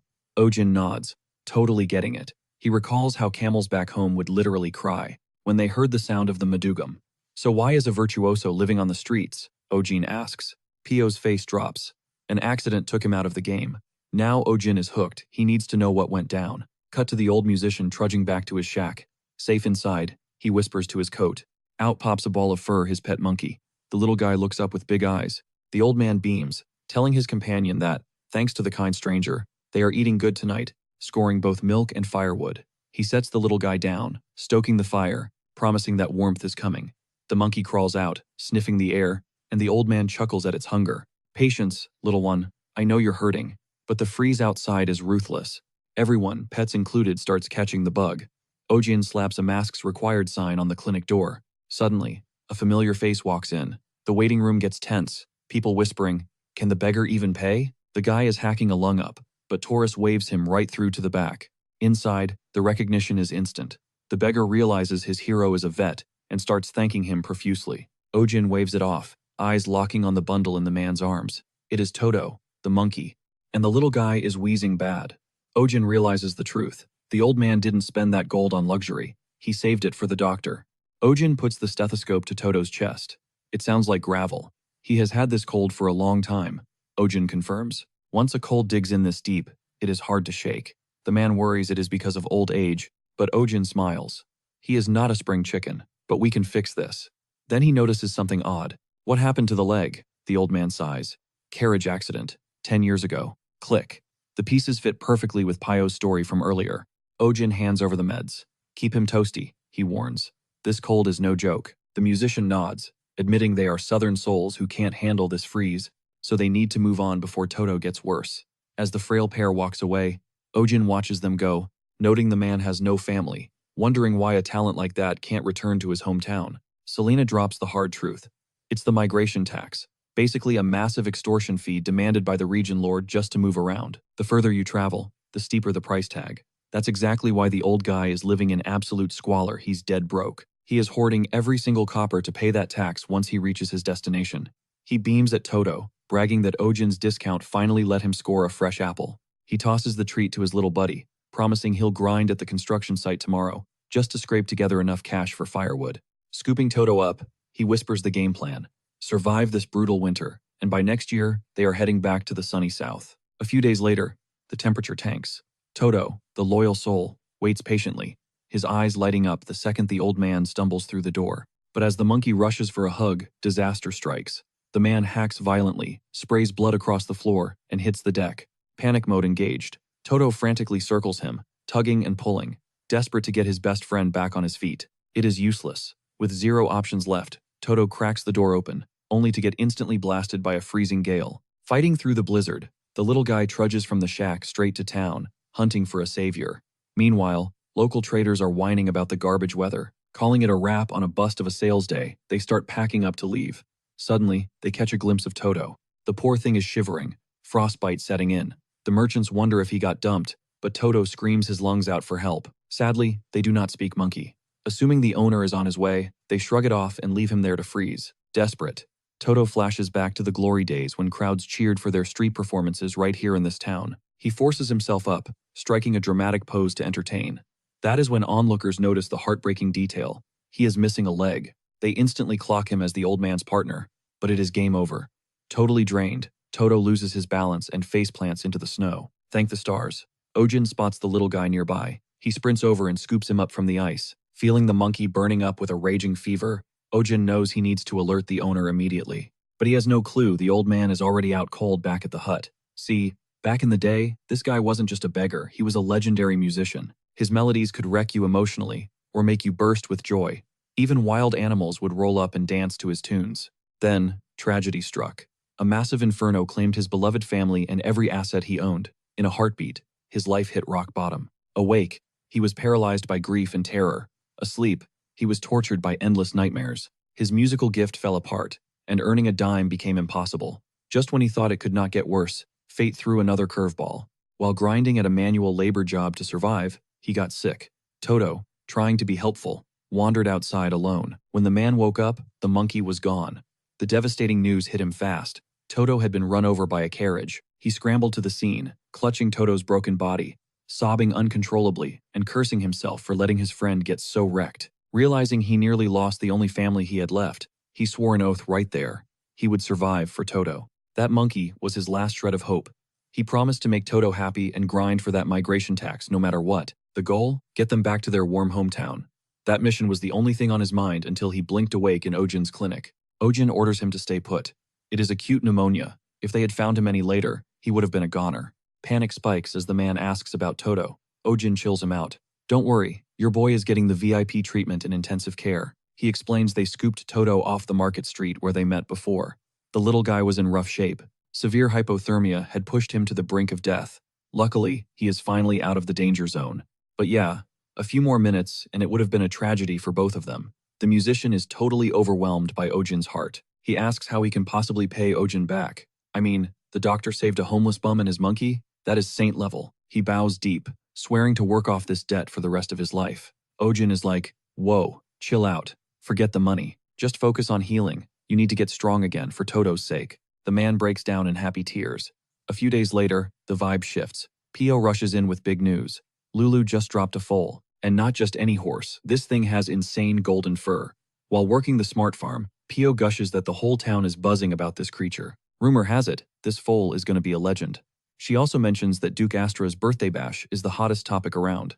Ojin is curious. What is the big deal about a birthday party? Pio explains that the Duke is a massive fanboy for culture and the arts. Every year, his party features the absolute best performance in the region. And this year, everyone expects the golden horse to make its debut. Pio is super jealous she did not get an invite, until Adrian flashes a fancy card. He explains he is allowed a +2. He looks at Pio and says, you can tag along if you want. Pio and Taurus are hyped. But then Ojin pulls the ultimate flex, a golden envelope that lets him bring 4 people. Adrian is absolutely stewing in jealousy. Why did Ojin snag an invite? He's supposed to be the Duke's top doc. Suddenly, Olaus rolls into the scene, pushing his rig. He immediately asks if the Duke is holding up okay. Ojin takes one look at the old man and starts fretting, reminding Olaus that he is barely back on his feet. But the guy is stubborn. He insists on pitching in, even if it is just a little. He drops a nugget of history, revealing he used to gig at the Duke's palace back in the day. Hearing the name Astrid brings back some serious vibes. Olaus takes a trip down memory lane, reminiscing about the power couple true music connoisseurs. Their payout was fat enough to let him buy a whole house back then. That performance fee was life-changing. Everyone is floored by this revelation, but Ojin cuts to the chase. So, why did you hang up the violin? Olaus points to Toto, no dance, no show. but Ojin argues that the man's talent stands on its own. He could have crushed it solo. Darkly, Olaus admits he tried that route during his rock-bottom phase. The reviews? Absolutely brutal. People trashed his playing. Getting booted from the Plaza Performance Hall was the final nail in the coffin. But back then, even when the music sucked or he was dead tired, Toto would bust a move the second Olaus lifted that bow. He was convinced the crowd was only there for the monkey. So when Toto's legs gave out, the music died too. He decides to quit cold turkey. He knows the little guy loves that tune, and if he starts playing, Toto will try to dance and realizing he is missing a leg would just break his heart. The thought of his furry friend being depressed solidified his decision to retire.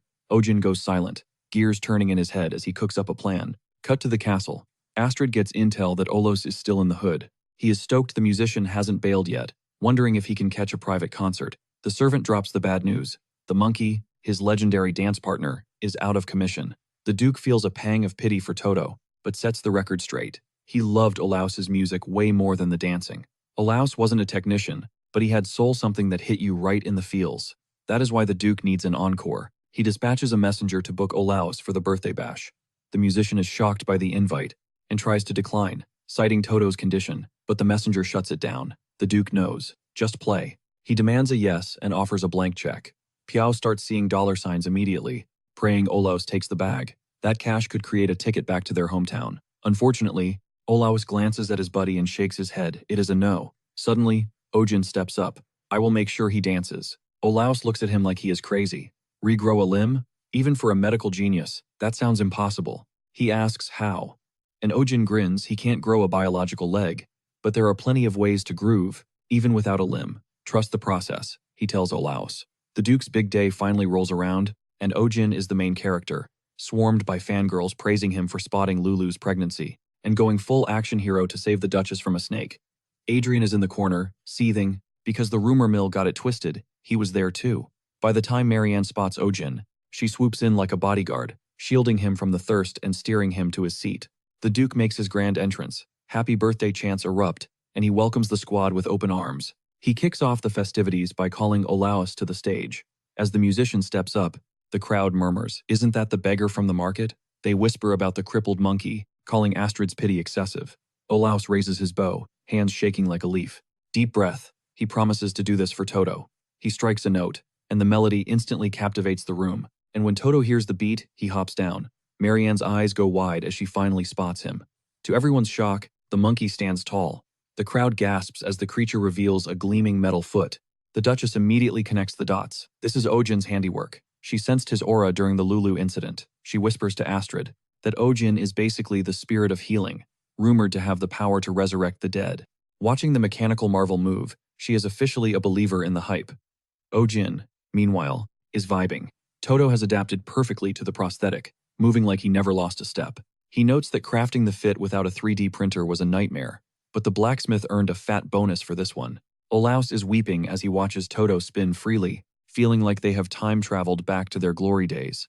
Tears are streaming down his face as he shreds on the instrument, giving a silent shout-out to Ojin. The crowd is vibing, but they're all crying too. It's this weird mix of high-key, cheerful, yet emotionally devastating, and nobody can explain the waterworks.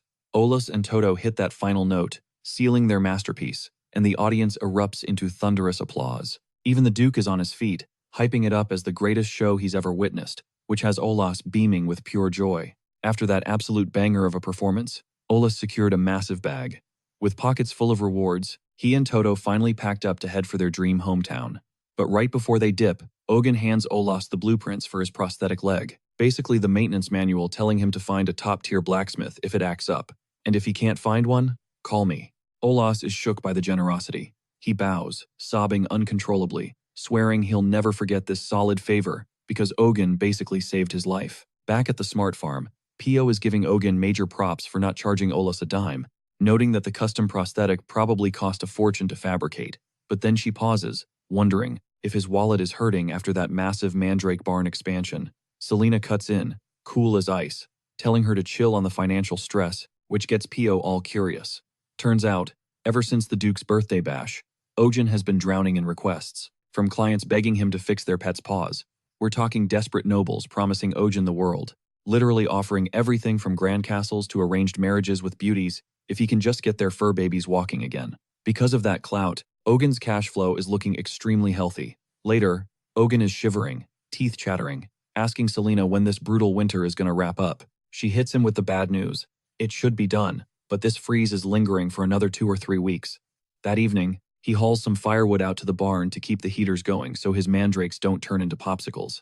But the second he arrives, he hears this weird rustling noise inside. He peeks in surprise. The place is packed with random animals hiding out. Meanwhile, the elves are tracking something in the western forest of Belmore, realizing the trail they were following.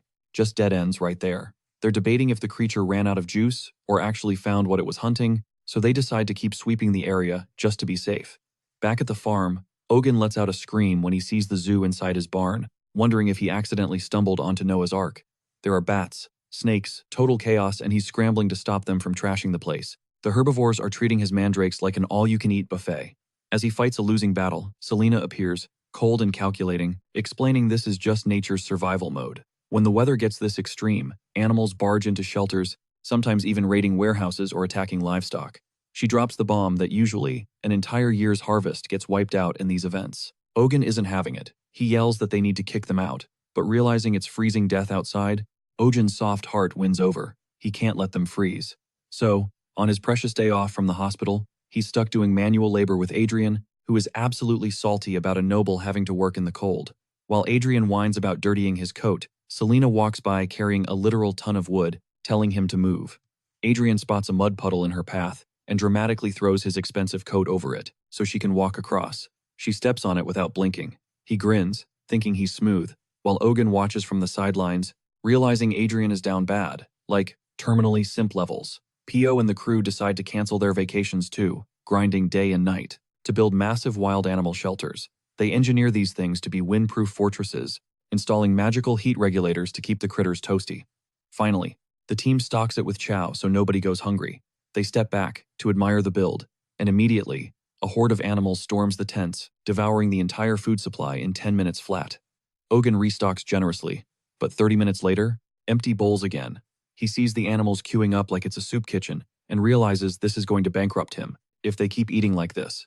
Adrian starts roasting him, saying they're going to drain the safe dry. At this rate, Ogun agrees, deadpan, saying he'll start budget cuts with Adrian's salary. Suddenly, Pio shouts for him to look.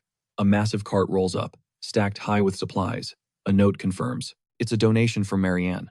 Ogun is hyped, but then Pio points out another shipment. Baron Belmore sent a care package too. Before they can even process it, wood and food start flooding in, from everywhere. It gets to the point where Ogun has to wave his hands and say, "Okay, that's enough." Thanks to the community loot, they construct 2 more tents, turning the farm into a full-blown temporary wildlife sanctuary. Max and the dog squad step up as security guards.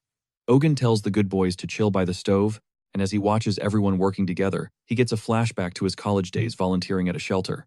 It was a grind, but back then, they ran out of funding and had to shut down. He could only watch helplessly then, but not this time. That was the exact moment his purpose crystallized. He swore that once he became a vet, he'd build a sanctuary for every stray soul that society had left behind. He gets real with Selena, confessing that his dream never got off the ground. Back in his old life, he was drowning, literally days away from shuttering his failing clinic. Was it just greed, or was he simply incompetent? Right as he was spiraling into that dark headspace of self-doubt boom, he got summoned straight into this dimension. Ironically, surviving the chaos of this new world gave him exactly what he needed. Now, he's finally living his truth, healing these creatures just like he always wanted. He knows there's an expiration date on this adventure he has to return eventually, but honestly, no regrets. With a soft smile, he tells the squad to get some shut-eye. The next morning brings a brutal chill. While Ogun is doing his rounds, he spots something off. Max is acting super sus, skulking around the main barracks. He moves in to investigate and bumps into Selena. They team up to check the tent, and surprise, they find a tiny, trembling fawn hiding inside.